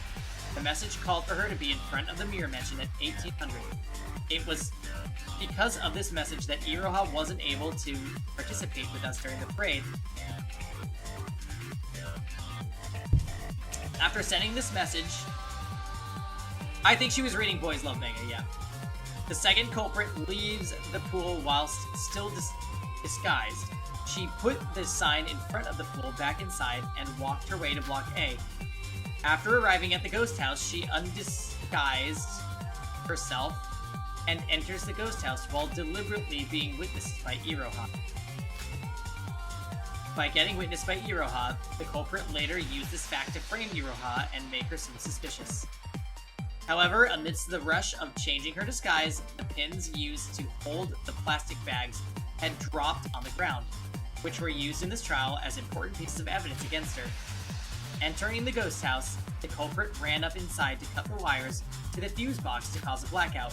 They also put out the fire in the fireplace, though this was because they needed it to be that way for the other culprit to utilize the chimney later on. The blackout itself was so that others wouldn't notice what had happened inside the ghost house. A little later, the second culprit re-disguised herself as the first culprit and left the ghost house to join the rest of us at the parade. Of course, none of us even had the thought that the culprit had disguised into someone else. Well, I kind of did. And so the second culprit was able to watch the parade with us without any suspicion. At that time, the culprit was waiting for the monorail at the Block C station. They had moved the corpse pieces into the station from the pool prior to the second person heading over to the ghost house. While the second culprit was over at the ghost house, the first culprit was busy with her work as well, getting rid of the signpost before leaving the pool and putting the chest piece inside one of the parade dolls in the Block C storehouse. At 1810, the monorail headed to Block A arrives, and the first culprit began the process of moving the body. Kansas. The methods they used was to throw each body piece through the chimney once the monorail goes past the ghost house, one by one.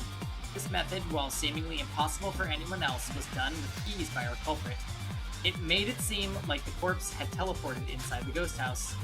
However, since the ghost house was next to the track that connected Block A to C, she only had 4 chances to throw the body pieces, considering that the monorail is only active every other hour. As 7 pieces, even excluding the 2 hands and the chest that had stuffed inside the parade dolls, needed to be transferred. She calculated the monorail timetable and went back and forth Block A and C. Using this method, they had exactly 7 chances to throw the body pieces in 1 hour, and with the culprit's perfect timing abilities, the transferring was done. Ridiculous. After all the body pieces had been safely thrown inside the chimney, she leaves empty-handed and headed to the storehouse. The parade was almost over, and the chess pieces had been delivered to Block A by then. Meanwhile, the second culprit and the crew were becoming anxious about Setsuka's absence and began a search. Pretending to look for her and heading to Block A storehouse, the 2 Blackens meet up and switch places. The reason the second culprit disguised in the first place was to create an alibi while the first culprit was busy throwing corpses on the monorail. And since that was finished, there was no reason for the disguise from then on. Is this longer than the V3 final trial? Honestly, it's long. I had just finished investigating the ghost house and was leaving without any results. And after confirming that I left, the first culprit signals the second culprit, who was still holding inside the storehouse. Second culprit swiftly enters the ghost house with the chest pieces they hid inside the storehouse. Here she uses Setsuka's handbook, so there would be an ID without an out record in the ghost house. After this, they put all the body pieces, including the 2 hands, Get me out of here, get me out of here, get me out of here, get me out of and here, get me out pieces of here, get me out of inside here, the get me out of here! fireplace on the altar. Once the setting was complete, they moved the folding screen in front of the entrance to create space and start to flood the place with blood using the blood packs they prepared.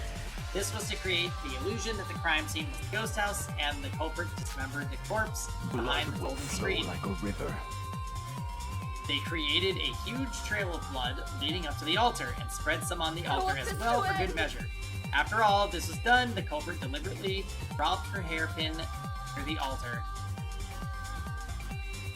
Sent everyone a message using Setsuka's handbook. The handbook had to vaguely remind everyone of the ghost house and was used to call everyone to that place. Then they hid in the space behind the folding screen, waiting for the others to arrive. As we arrived, we followed the trail of blood up to the altar without any suspicion. Ultimately entered the alley. Altar, where we found the body of Setsuka, and this was how the 2 culprits managed to move the body and fool everyone. Little killer, no killers. Didn't just murder Setsuka, but cut her body into pieces. Yes, the culprits who committed this atrocity of a crime.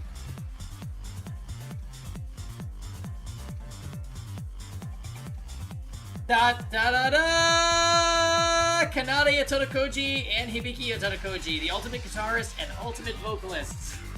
It was you 2!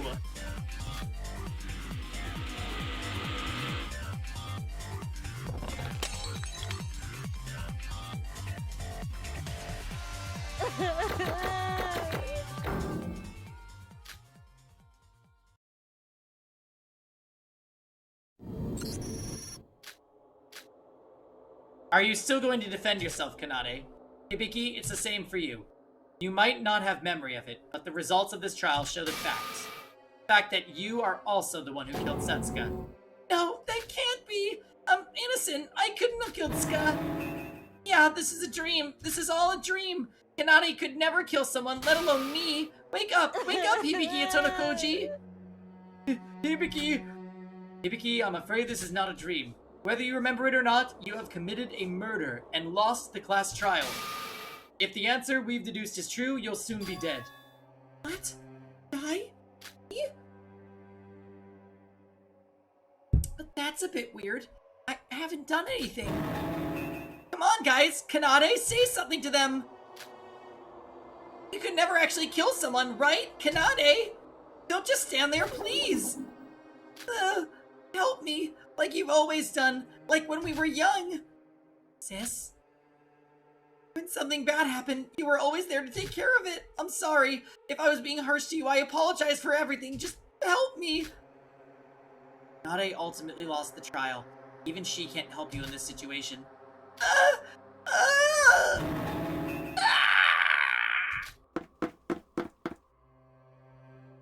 Let me out! I'm gonna break this door! Now, Hibiki, the trial is in session. Please return to your seat immediately. Let me go home! I hate it here! I need to save my parents! I'm so sick of this place! Let me out! Just let me out! Ah! Hibiki, calm down! I wonder, does that girl have any mental disorders? What? Get me out of here! I've been keeping an eye on her since she was suspecting the... I've been keeping an eye on her since she was suspecting the trial. But something's off with that girl. I mean, the younger sis is a crazy bitch for sure, but that older sis isn't far off as far as I can tell. This is a warning! If you don't return to your seat, you will be severely punished! Shut up! Nade? Sis? So, nowhere to run, right? You can't avoid it, enjoy. It is tragic that my plan has failed. But if I get to see my sister's most despairful dying moments,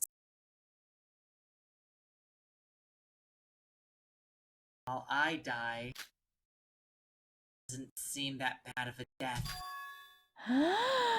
One, we were the culprit of this case.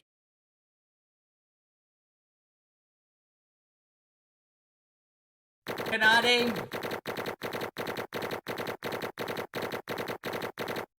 I will actually miss Kanade. I'm scared. They gave me an F. Fuck you, game.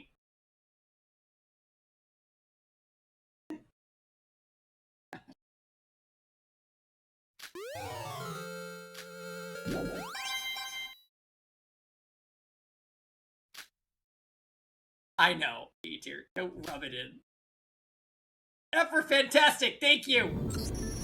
E-tier, it's good that you've resolved everything, but this silence...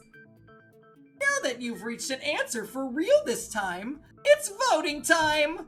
I swear, if it gets interrupted again, I'm gonna quit this job! E-tier! Anyways, vote for the culprit with that switch in front of you. Since the answer you've deduced is a double culprit, which is the first in Danganronpa history, I've prepared a panel marked Tonokoji Twins in the voting screen, just for this occasion. If you believe that the two of them are the culprit, vote with that panel. Okay, tier? Now, will you have the truth or not? Now!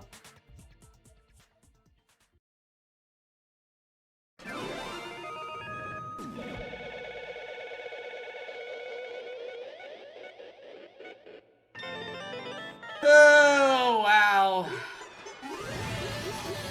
Well, they were a unit until the very end.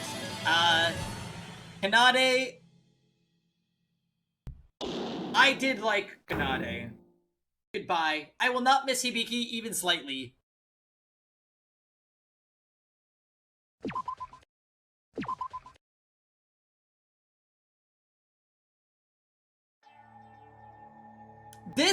Though this sprite of her is very unsettling, and I don't like it.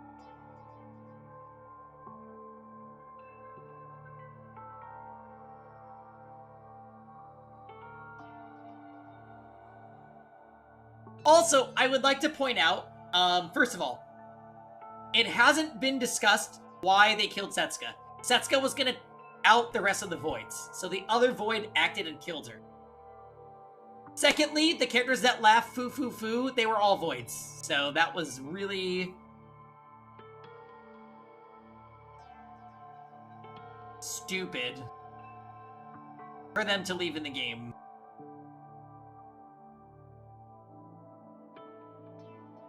But if my theory is correct, all of the Voids are now dead except for Mikado.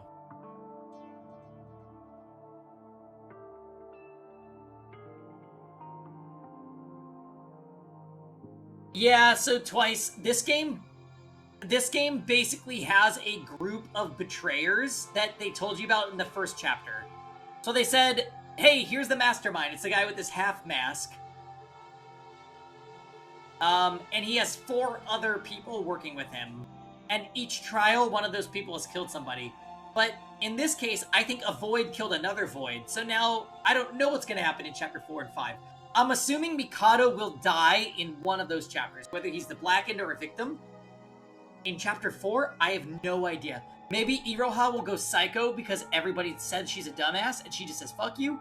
Maybe Teria will die because he's a walking plot device. I really... Your guess is as good as mine.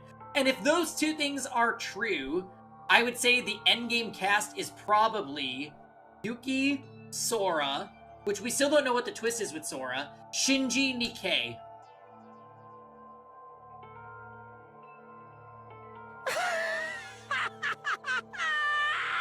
I don't think Sora will die. Oh, Yoriko. Yoriko also, I think she's a shoo-in to survive the game. I would be upset if Yoriko died, to be honest.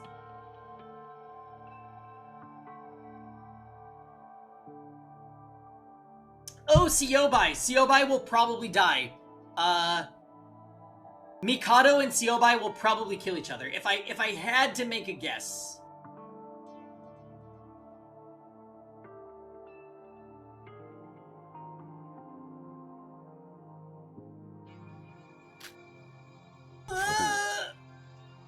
The real culprit who murdered Setsuka Chiebukuro was Hibiki Otonokoji and Kanade Otonokoji. Correct! You've got them both right!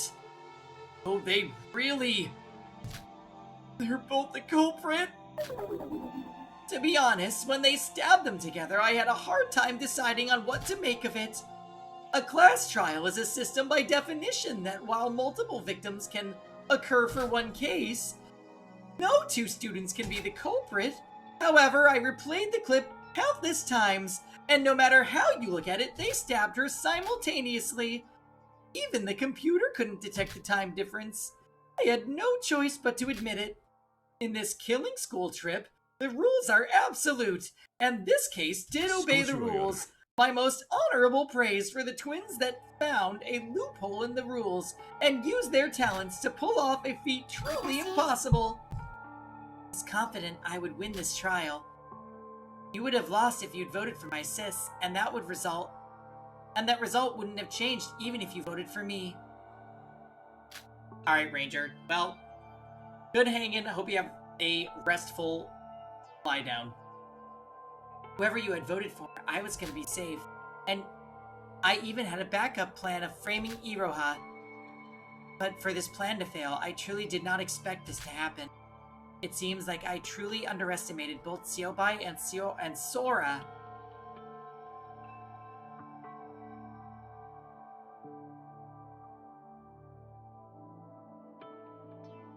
A-tier. What? Steven did what? She's right. We contributed nothing to this trial. If it wasn't for those 2, honestly, I was mentally prepared for Siobai. I can estimate the threat level of a person immediately at first glance, and even since our first encounter, I always have been cautious of you. But Sora, what are you?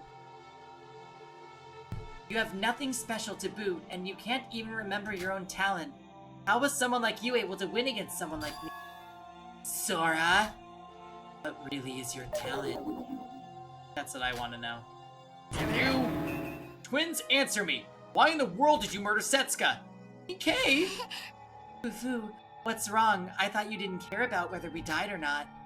Well, I do have an idea why you're acting like that.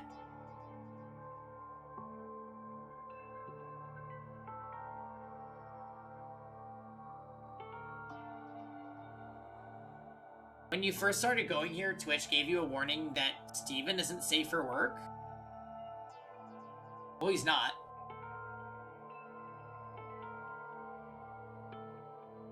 Oh my. Danger?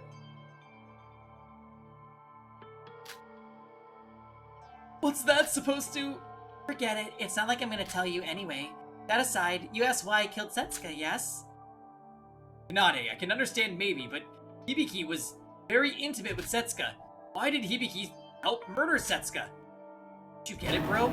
They're voids, both of them. Obviously, that's the only logical reason.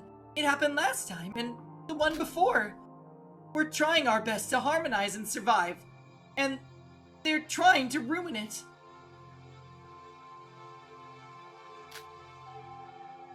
Then the two twins were both voids? Is that really how it is? Speak up, Hibiki Kanade. Nah, just Kanade. Were the two twins the voids? Was that again the reason this murder had to happen? We have 3 void survivors if we include Mikado. If the 2 of them are voids, we know the identity of all 5 voids. And just when we were waiting for the twins to answer... I'm terribly sorry to interrupt this, but... Then don't speak another word, just shut up! I haven't even told you what I was gonna say. You're especially rude to me today, Teria. Well, I do have some important news. The thing is... So they're not voids, those 2 twins. What do you mean? Why are you the one to decide that, you little... No, he's absolutely right. The Otonokoji twins have no relations with us void.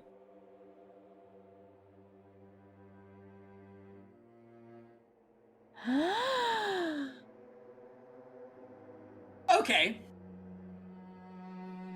Well, that's actually very unexpected.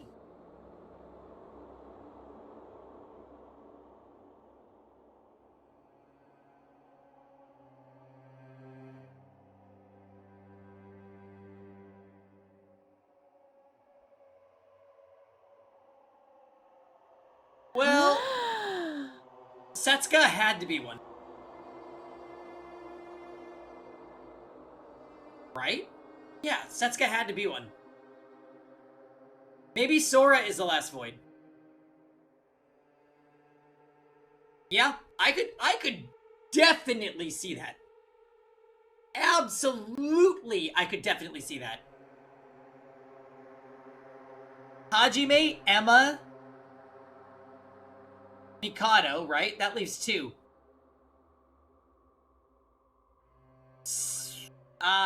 Setsuka, Sora. That's my guess. I am shocked that Kanade is not one. Huh? The voids were supposed to murder each... It seems like you're confused about... Oh, because the previous murders were all committed by us voids. But the voids are simply there for Plan B. I've repeated myself countless times. So, okay, wait. If you look at it from the perspective that Kanade is not a void, it makes sense why Mikado spoke up to basically throw her under the bus. I would prefer that to he just killed off a void because he could. I would prefer that. Okay. Anyone can become a murderer.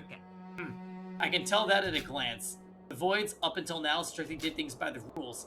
They wouldn't dare do something this vague on whether it's against the rules or not.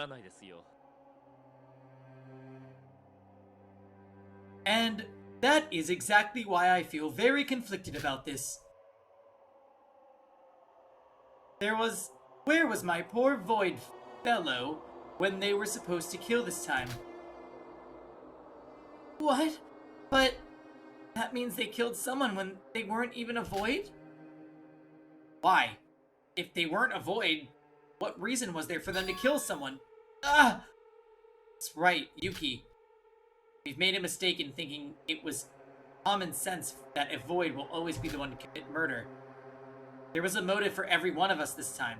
The motive videos that Mikado gave us.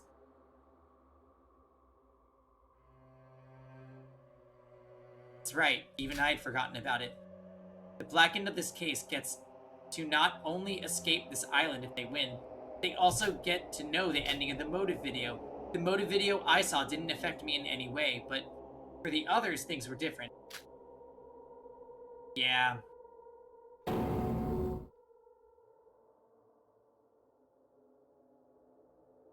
It even came up during the class trial. Hibiki and Kanade said that their parents were in trouble in the motive video. That was the motive for this murder. Dang it, I should have been more careful.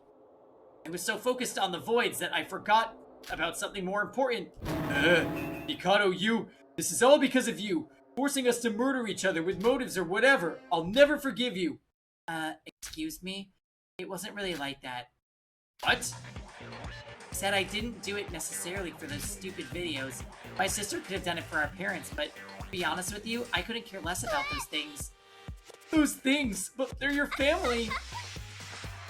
Sister is the only family I've got, and you said it yourselves during the trial. I've been planning a double blackened murder ever since I heard about the rules of this class trial. The motive videos were distributed just yesterday, so how could those be the motives for our murder? Then why would you do something as horrible as killing someone? I don't know where to start. Well, everyone, take a look at Hibiki here. Let's start from there. What about Hibiki? Don't you think something's off about her? Hibiki? Hibiki, you're still a part of this! Speak up! She alright? Oh my god, so cute! The hell? Nade?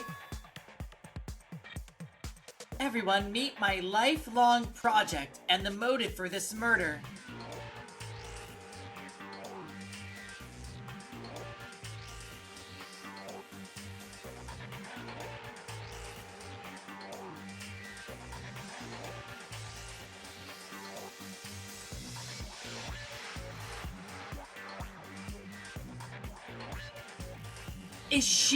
Is she gonna pull, like, oh, I'm actually a super scientist?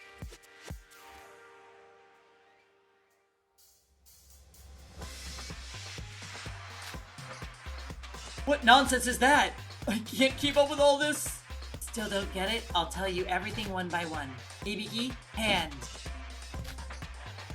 Do a backflip.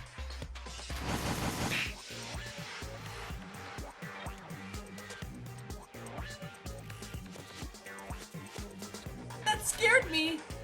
Say you love me with a smile. Hi! I love you, Kanade! Me too. I love you too, Hibiki. What is this? What's going on? Hibiki? Hibiki, wake up! Hibiki! It's no use. Hibiki and the state can only listen and react to me.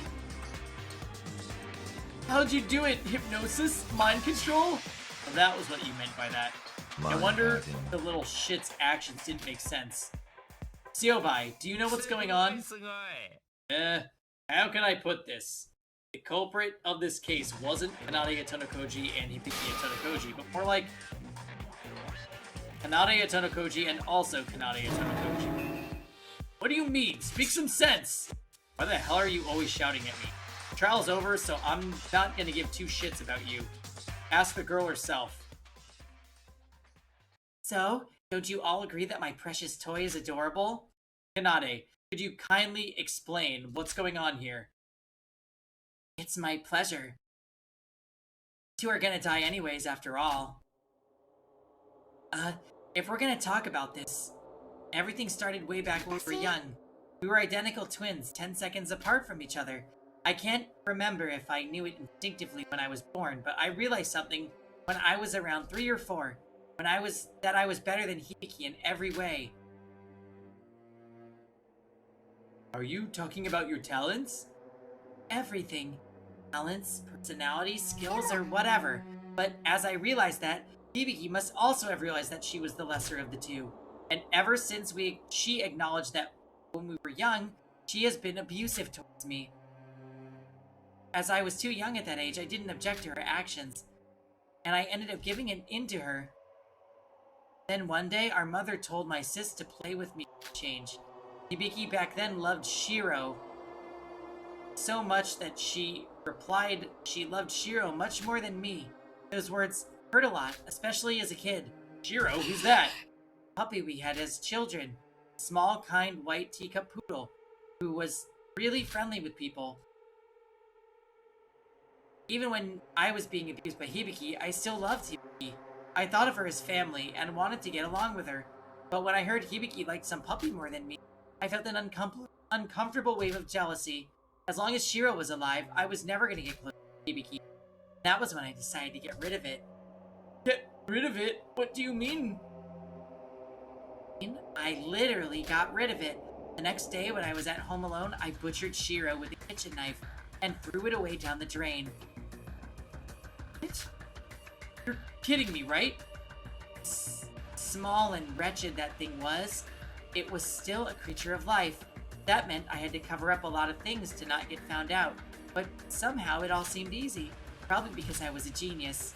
After a while, my poor little sis was frantically searching for Shiro. But alas, she wasn't able to find it. Of course she wasn't able to.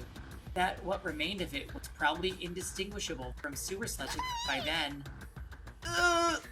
So you killed your sis's favorite dog to get friendly with her? The hell? Like hell that would work. You're out of your mind.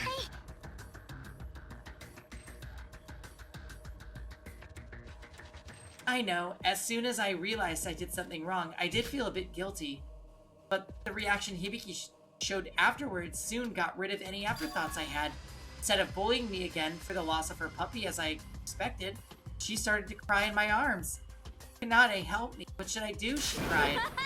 And that face of hers back then was the face of an angel, more precious and adorable than anything I'd ever seen. Since then, Hibiki turned into an extremely passive and weakened state whenever she was mentally back into a corner.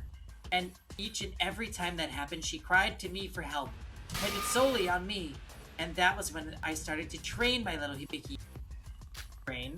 Unbeknownst to Hibiki, I had schemed multiple mental shocks for her in secret, all high and mighty, abusing her little sis by day. And in reality, she was being mentally tortured by her very own sister. Being mentally weak, Hibiki in her shock state and not even remember what happened afterwards, and even the innocent ignorance of her abusing her little sis without knowing anything about what was happening off stage is so lovely that it drives me insane. That's how I slowly but surely modified Hibiki to my taste, even since we were young.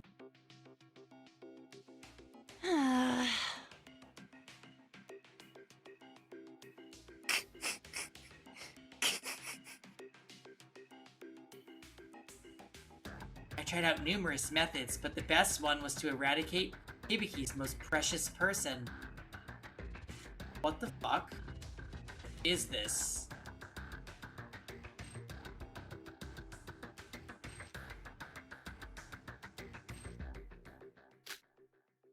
Like with Shiro, every time Hibiki made a close relationship to someone, I'm scared. got rid of them, one by one. Ayumi, her best friend during grade school, got kicked from the top of the stairs, and now she's stuck in the hospital, paralyzed for the rest of her life. Nerve of that girl, your sister feels sorta creepy, so we should keep away from her. Honestly, that bitch deserved it, and more. Our middle school homeroom teacher that Hibiki had a crush on gave him an extra dose of muscle relaxant and buried him on a hill near the school.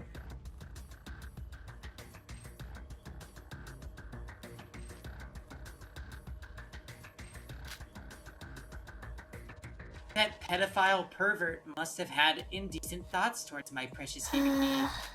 Who? That was an act to save her from him. Even after we started our band, there was our recording engineer, makeup coordinator, our manager, got rid of each and every person.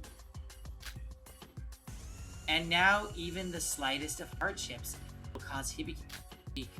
She's more dependent on me than ever.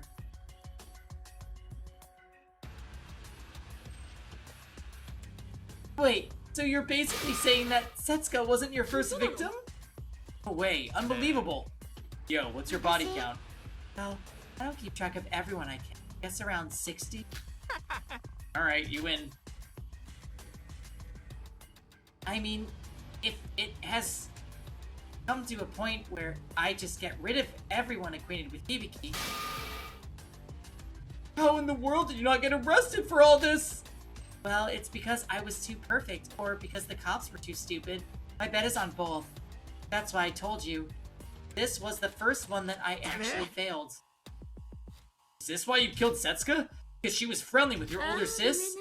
It didn't have to be Setsuka, as long as the person was the one most intimate with Hibiki. Though she did get on my nerves, to be honest. Anything that could help Hibiki recover from her mental state must be eliminated. Why? For that reason, why are you so obsessed with Hibiki? Listen, how about I ask you a question instead? People need a reason to love someone? I love Hibiki. If you could have loved your loved one all to yourself, anyone could have done the same. You're crazy. You're insane. I'm scared. I can't even hear another word from you. You don't deserve any sympathy whatsoever. Go to hell. Hold on a minute, Kanade. How does this story relate to Hibiki acting like a puppet right now? Ah, I almost forgot that part. I guess it was around that time I made sushi out of our coordinator. When Hibiki realized that the coordinator she was close with had gone missing, she came to me crying. There was something different. She was bawling like usual when suddenly her eyes lost focus. She didn't show any human reaction. And when I spoke to her, she started to do exactly everything I told her to. Complaints, no reactions, like as if I was controlling a game avatar. That might have been one of the happiest moments of my entire life. Sis being controlled by my words. Ah, just thinking of it makes me... Ah. Anyways, whenever Hibiki's mental state took a certain amount of damage, she turned into a puppet like this.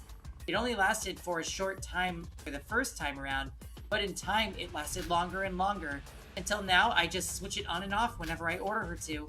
From that day onwards, my training goal for Hibiki had completely changed. If I previously trained her to only look towards me, I now trained her to be the perfect puppet. My final goal was to make Hibiki my very own puppet all the time, regardless of her mental state. If we had escaped off this island after killing Setsuka, and maybe killed one or two more, I could have achieved that dream. What a waste. I see. So that's why Siobai said the culprit was Kanade and Kanade again. Kanade did this to Hibiki so that her sis could act as her duplicate and commit the murder perfectly. When did it all start? When did Hibiki start acting like this? When was she already in the state? When her mind... Something about this morning. No, she still retained herself back then. Throughout this killing school trip, I was looking for the perfect opportunity. The point where Hibiki's mental state reached the threshold. Right. If I had max friendshipped her, I'm really not sure. And through that motive video of our parents getting attacked, I knew it was time. So I just executed my plan that I had prepared. Plan? Now that I've already been revealed, there's actually one more place that I used blood packs for. What? As you have deduced, I woke up early and called Setsuka to the pool, when I ambushed her from behind and knocked her out. And when I poured blood all over her unconscious body, to make it look as if she was dead. Why do such a gross thing? That was the trigger that would turn Hibiki into a puppet. I immediately called Hibiki out to the pool and made her enter the place using my handbook. Our innocent Hibiki entered the pool and soon witnessed the fake crime scene. How would you react if you had watched a disturbing video of your parents getting attacked the night before, only to see the bloody corpse of your best friend? As the person who controlled her mental state for years, I knew just how much mental damage it took for her to become my little puppet. The consecutive loss of your precious ones. The scream that my sis yelled. I still get chills. So when Siobai said that the amount of blood used at the ghost house seemed a lot less than the amount of blood packs taken, that was the actual reason why. How could you? Controlling someone else as you please, and even your family! How was I supposed to make Hibiki cooperate with the plan if I didn't take control of her? She wasn't gonna agree on killing someone in her normal state in the first place. Fufu, this was all for Hibiki. She did want to leave the island after all, and that was all ruined by you people. Does Hibiki know of any of this? Of course not. Hibiki loses most of her memories when she regains her sanity, so it would be next to impossible for her to know this. But Hibiki still cared about you and loved you more than anyone. Kanade Tonakoji, as a human being and as family, you really are the worst. Call me whatever you want. People come in different shapes and sizes after all. I didn't really expect you to understand me anyway. Yo, crazy girl. Not that it matters now, but let me ask you a question. You admitted to your crimes toward the end of the trial, right? Wouldn't someone as smart as you have been able to find another way out back then? Now what nonsense is he on about? Feels a bit weird. Like we didn't win for real, like she gave it to us. I wouldn't have been able to guess the double blackened part without Albino Girl. You might have still had a shot at winning the trial. I'd keep my dignity. I'd rather keep my dignity than struggle till I went down ugly. When the double blackened murder had surfaced, it was already game over for me. Moreover, I wanted to see Hibiki despair. Despair? She didn't have any regrets with my life. I already played with my sister to my heart's content. Of course, escaping this island and being together with a completely puppetified Hibiki does sound tempting.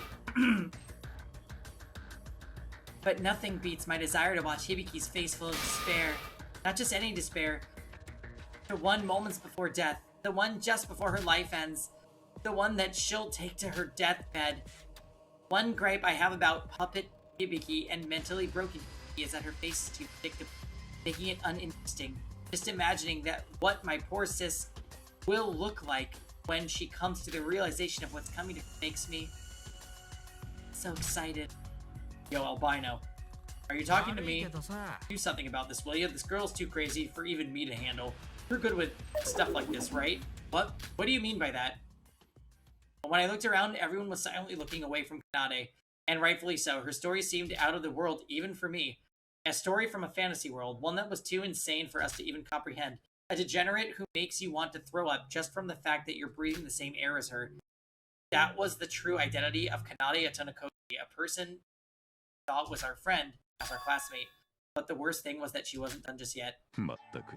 I guess then, now we proceed to the finale! Oh wait, just a minute, Monocro. I forgot to mention I found this while rummaging through her pockets. Would you care to explain to me what that is? This is a note I found inside Setsuka's pockets when I killed her. I was so busy that I didn't have time to read the details, but the fact that she had it on her body probably means that it contained an important message for us, right? Setsuka, read it now! Hold on. This... Why? What does it say? Well. Wow, do I feel bad for you guys. You just tell us already? Mikado, you sure you'll be alright? What? I'm not following. Well, it's just that voids, wow. You guys have a tough road ahead as well. Fufu. Kanade, what does it say? This is a will written by Setsuka. A will from Setsuka? Seems like, in case she was killed, she kept track of all the information she learned. Information? I don't recall Setsuka ever telling us about that. She must have discovered something. I don't know why she didn't tell us sooner, but she must have found something big. Come to think of it, she was acting weird ever since we arrived on the third island. You're right. She did talk like something was up back when the motive was revealed as well. So... interesting. I bet you the note says that Mikaru's alive. Or that she isn't a void, which would throw off my theory. My, this really is big news. She kept this to herself? What does it say? Just tell us! Foo. I'm sorry for this, but... Bitch.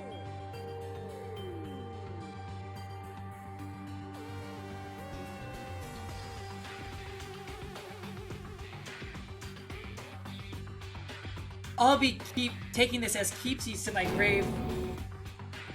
No, Setsuka's will! Put it out! The info, bro! Too late. A note as small as that burns in a matter of seconds. You? What the hell do you think you're doing?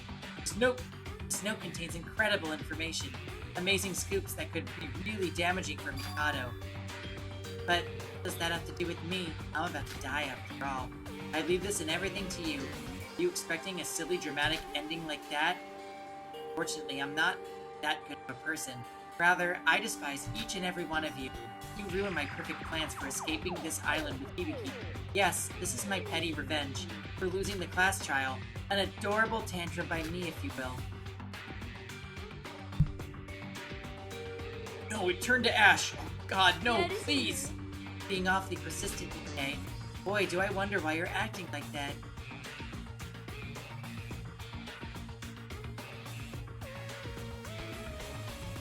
Well, is she saying Nikkei is a void?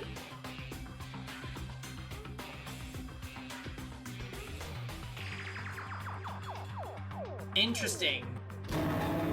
You little... Yoriko, calm down. Violence is against the rules. Foo.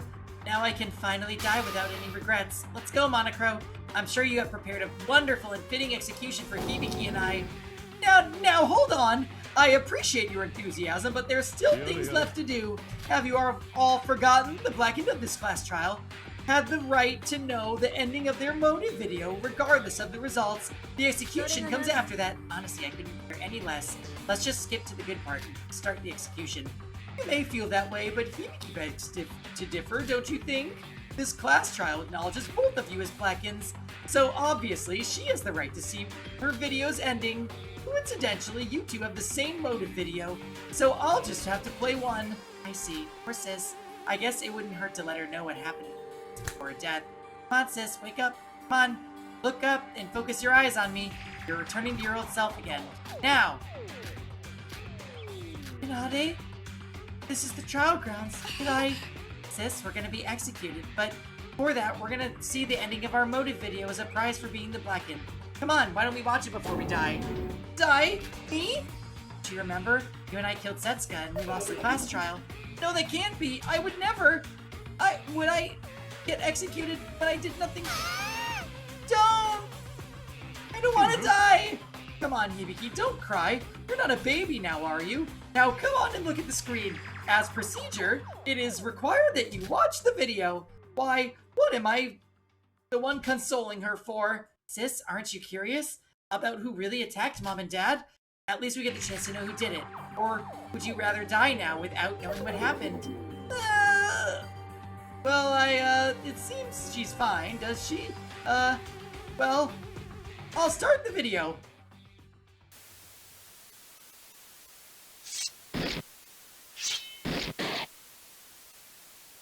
Don't kill me. Why would you...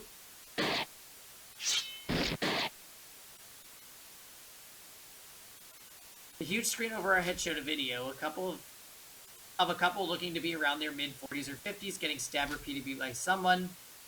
The man seemed like he was already dead, blood spewing out of his throat like a fountain, falling out as she put life. At least we get the chance to know who did it. No. Mom and Dad. The video is a first-person perspective recording from the very person who murdered the Otonokoji's parents. Being recorded on a cheap camcorder, the quality isn't quite something to write home about, but I can't watch any longer. This is too horrible. Monochrome, Mikado, who are you guys really? How did you get the footage of the twins' parents getting murdered? No, not just that. Even the motive videos. How did you get your hands on those? Well, do I really need to answer that? Wait a minute. Now for the climax. The identity of the assailant will now be revealed. I'm sure you're more curious than ever, dear Kanade and Hibiki. Woohoo! Let's find out who done it.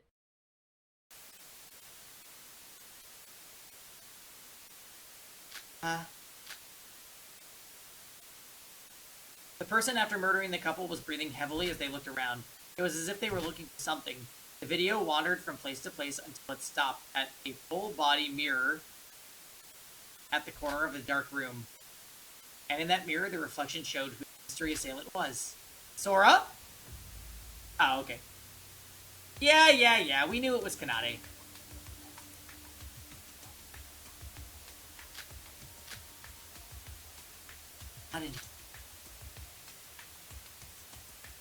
Person in the mirror, the person who savagely murdered Hibiki and Kanade's parents, other than Kanade herself. What? Kanade? Amazing. What's going on? You even killed your own parents! Kidding, right, Kanade? Tell me it's not true. It was you? You killed Mom and Dad? How? I trusted you all this time. So then what's this? Otto, could you care to explain the video? I never murdered my parents. Sure, that is definitely our house, but I never did such a thing. Granted, I did plan to murder my parents eventually as a finale to my Hibiki puppet plan, but I had decided now was too early. Wow. I don't know the exact details, as Monocro is the one who's controlling most of the killing school trip, but I can say for sure that this video and the videos that everyone received are certainly not made up in any way, shape, or form. I swear it's true on my magician's oath. Nobody gives you shit. Nobody gives a shit about your oath. That doesn't sound convincing. I get that you're angry, but stepping on my pride like that. Wait a minute.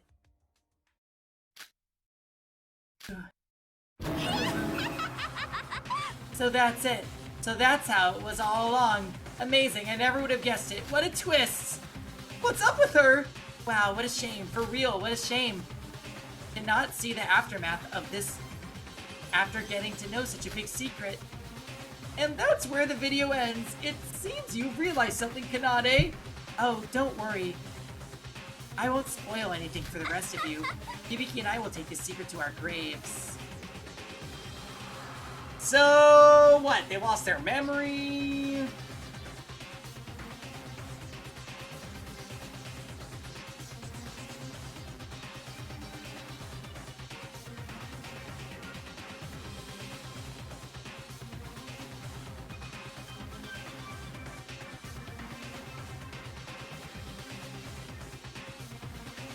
I don't know. Are they despairs? Are we doing that again? Students, I know this isn't the time to interrupt, but it's already past midnight, almost. The trial's almost over. You all need to get a good night's sleep for tomorrow, right? Come on, sis. It's finally time for the finale. Show me, sis.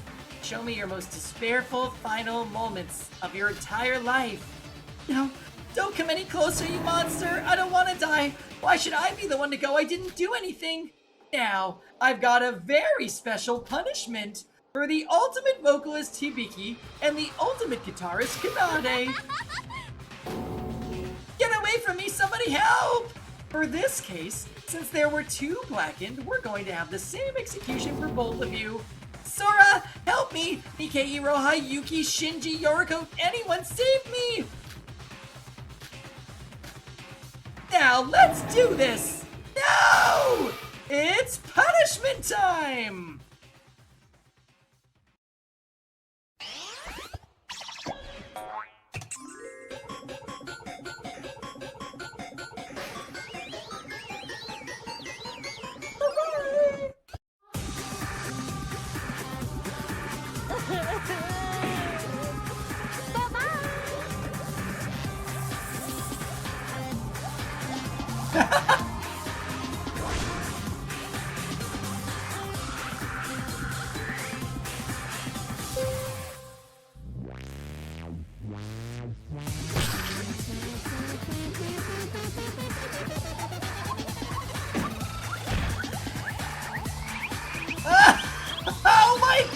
god!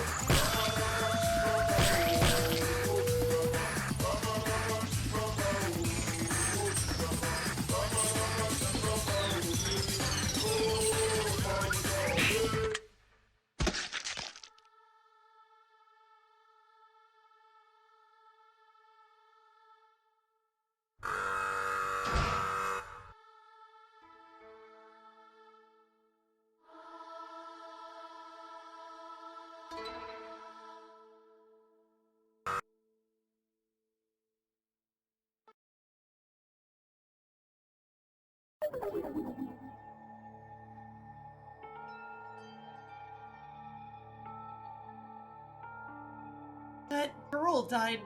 Laugh?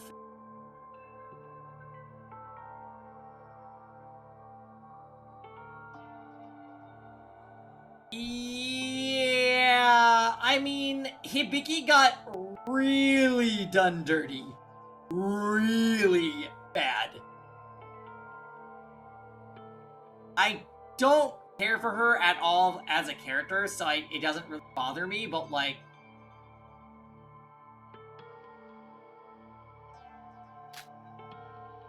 she really is one scary girl.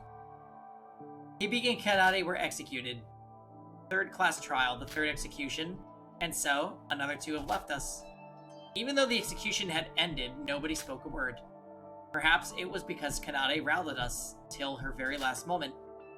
Or maybe, after 3 repeated defeats by the despair that is reality, we had lost even the strength to open our mouths. But to me, as of now, I had no way of knowing. Siobai, where are you going? What, we're finished, right? Free to leave now. And don't speak to me. Back then was only because we had a mutual goal that was the class trial. Now that that's over, don't speak to me again, capiche? Dang it! Kanade was a human degenerate that deserved to die. But Hibiki... what Kanade said was true. That Hibiki was merely used in this case by Kanade. He should have done something, anything, so that this wouldn't have happened in the first place. Damn it! Damn it! Ah, Nikke. Kanade, what a person she was. Now that's a person who I call worthy of being a void. I really do hope that the other remaining 2 learn a thing or two from her. I honestly don't have the strength to yell at you. Just leave us be. Oh dear, did I hurt your feelings? Well, I'm terribly sorry. But yes, as Monokura said, it has become terribly late. And Shinji, you're right. We should all go take a rest. Yeah, so apparently my assumption is wrong. Amazing. I thought Setsuka was a void and she was gonna tell us info. She didn't. And apparently Hibiki and Kanade were also not voids, so... really no idea.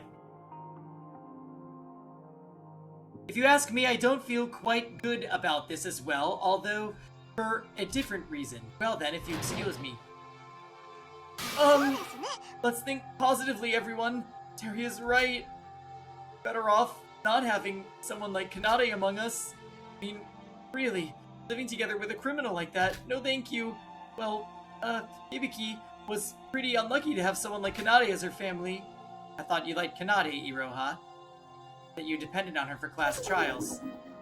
That was before I knew she was a total maniac. And no worries. We have Sora and Siobai on our side, and all we have to do is prevent any murders from now on. So please, let's all smile. This is funny. Don't you get the kind of situation we're in? It's a murder. And we pulled through all that shit to win the class trial, when the culprit wasn't even a void. Didn't get to know what Setsuka had investigated. There are still 3 voids left. There were 16 of us when we started, now there's 9 of us. It's almost half of us gone. And you're saying that we should think positively? You didn't have to say it like that. I just wanted everyone to feel better. Like hell we would. We have literally no hope at all now. Yuki, please don't take it out on Iroha and calm down. We all feel the same. What? You said you wouldn't let anyone die from now on, right? Now there's 3 more dead bodies to add to the count. Try harder next time, will ya? Yuki! Why is he like that? Why is everyone bullying me? Iroha, would it kill for you to read the mood for once? God.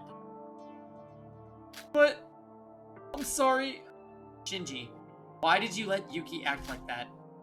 He's right in every way. I can't keep my promise. No wonder he's acting like that.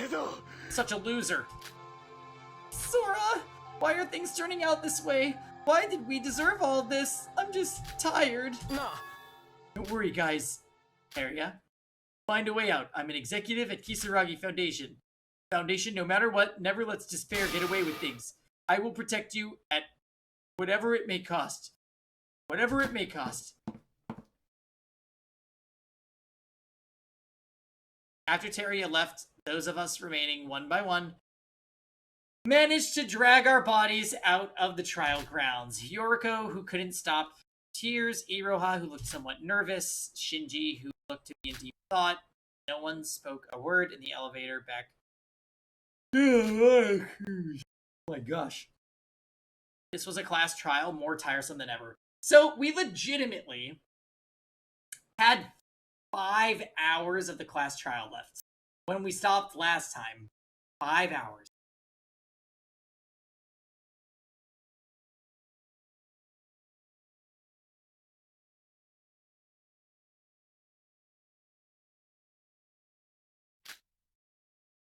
It looks like it's only going to get harder from now on. What are we supposed to do?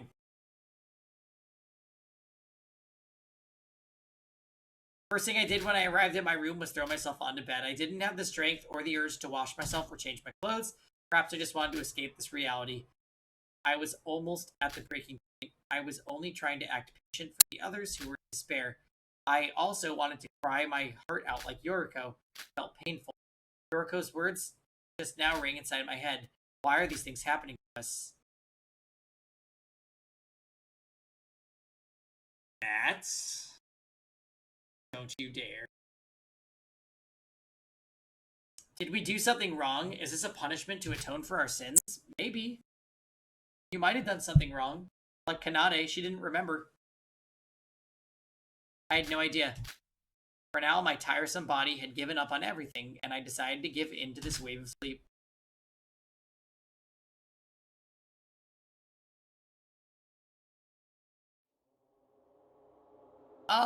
What is this? Are you there? Over here. I'm scared. Why are you so startled? Do you have something to confess? Kato! What's up? Why did you call me so late at night? What's up? What is up? I'll tell you what's up, you little stupid brat. Oh.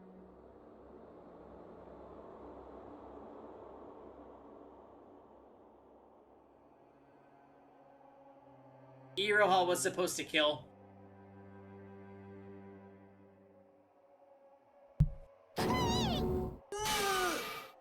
Iroha Nijiue. Are you even aware of the fact that you're a void? It was your turn last time. Emma stealing your spot? That I can understand. Corrections were made in the end after all. But if you ruin everything one time, you're supposed to make up next time. There were supposed to be 2 victims this case. A double murder, you hear me? Let's talk about what actually happened. Let's see. The cases weren't similar, and to top it off, 2 blackened.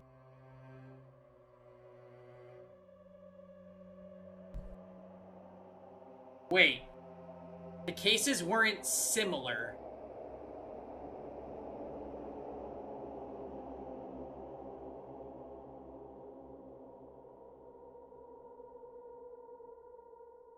Similar to what?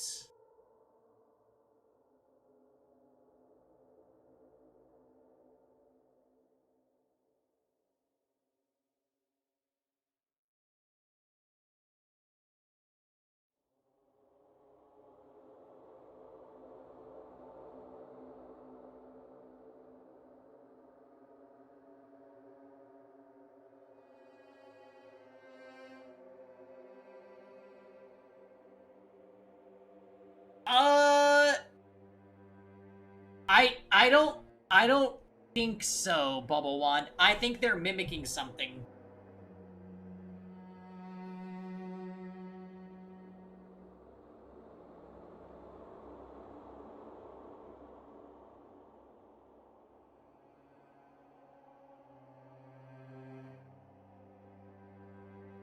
I'm just cosplaying. But it doesn't... The first two kills didn't really mimic anything.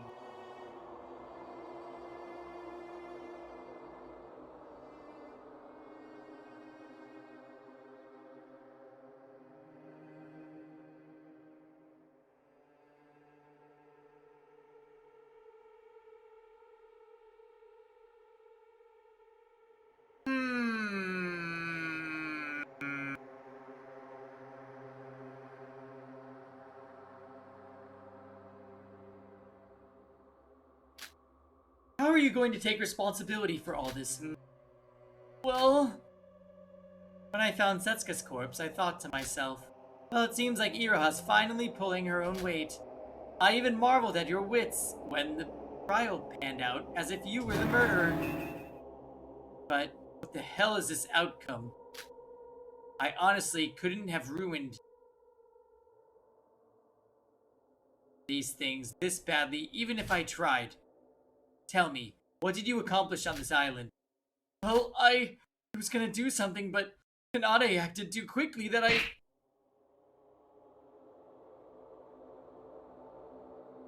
I don't want to hear excuses, you useless trash.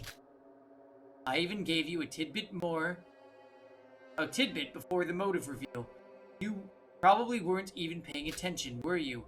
Are you making fun of me? Answer me. Why do you think I included someone as useless as you on our team? I told you before, you're just here to fill up the numbers. You're just here for the ride, so don't worry. But even so, shouldn't you at least do what you promised to do? If this plan fails, your life is going down the drain as well. So you're planning to go kamikaze on all of us? Wait, but it wasn't my turn originally, and I didn't even have time to discuss the plans. So how was I supposed to do anything on my own? Use his powers, for God's sake. You saw the class trial, didn't you? The outcome is already decided. You just have to have the will for it. You're trying to make excuses when you haven't even done that much, but... Very well. As much as I'm disappointed in you, things didn't completely go south. It's still not too late, so I'm giving you another chance. Think of it as an act of mercy, for I am very forgiving. Next island, you're in charge of the murder there. Why would they tell us this? What? She's probably gonna get killed. Relax, there's nothing to worry about. Everything will go as planned under his protection. You just gotta wish for it. The next island, it's that person's turn, so I think I'll just... That person? You really think they're still on our side? Just how stupid can you get?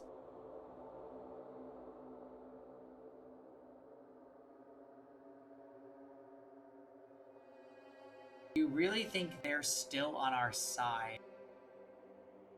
Seobai?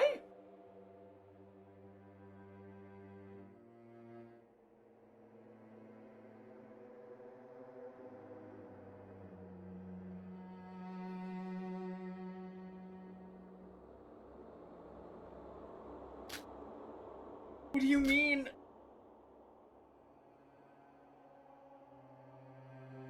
Damn brat betrayed us long ago. Didn't you notice something was off ever since we arrived on this island? Trying to ruin everything. I've already noticed it, and I'm wondering what punishment we should give out. Brat.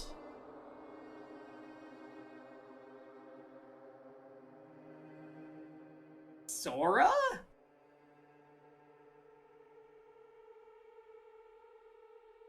Yuki? I honestly don't know. I'm not doing this to you without any reason.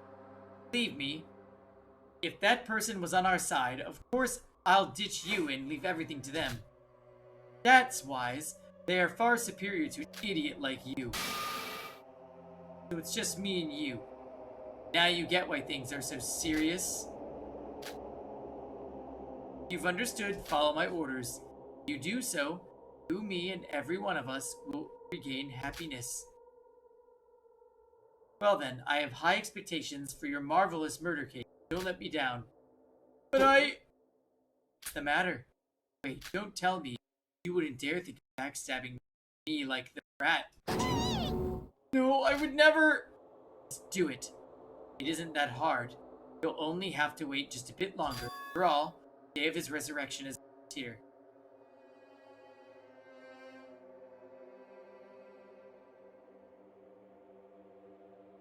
Okay, they're talking about Yuki for sure. But I don't know who the person that betrayed them is. Could be Yuki, could be not Yuki. Maybe they're talking about Siobai, maybe they're talking about Sora.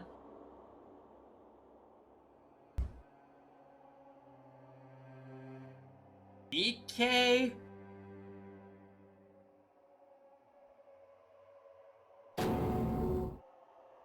Outing Iroha as a void, though, that's interesting. I guess our suspicions for her in the third trial were not totally for no reason. Now this is the end of our conversation. If we linger any longer, someone like Siobai is bound to find us, so you should head back. So they're not talking about Siobai. Who the fuck, then? If I were you, I wouldn't dare think of betraying us for your own good.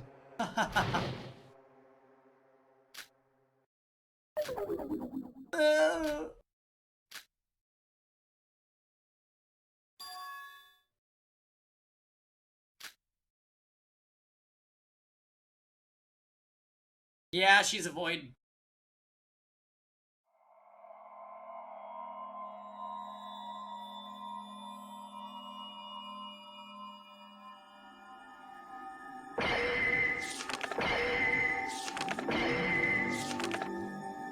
Danganronpa.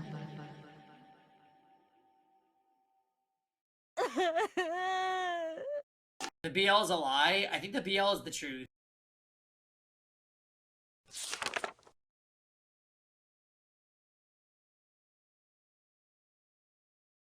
It reveals her, but it doesn't. She's not dead. That's so interesting.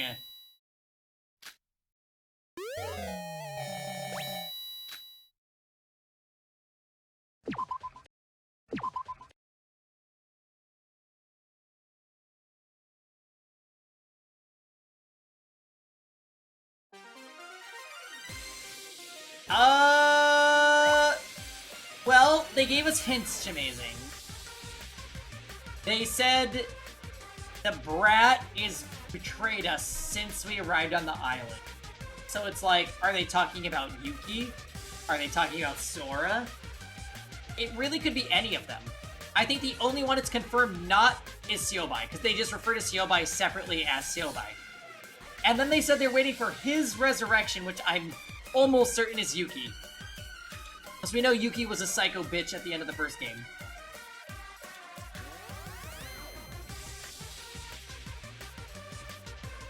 You hate twins in video games? This is why.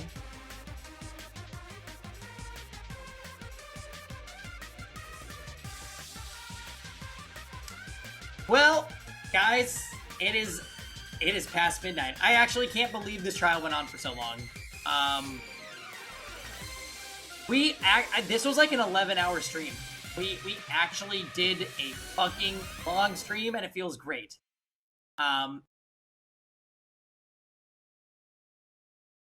That is definitely it for the night, like without a doubt. Wow. Oh wow. There's a yeah. All right, guys. That's gonna be it for me. I don't have anybody streaming that I could even raid. So, this was both a good and a bad chapter. Yeah. I'm intrigued at the end, to be honest.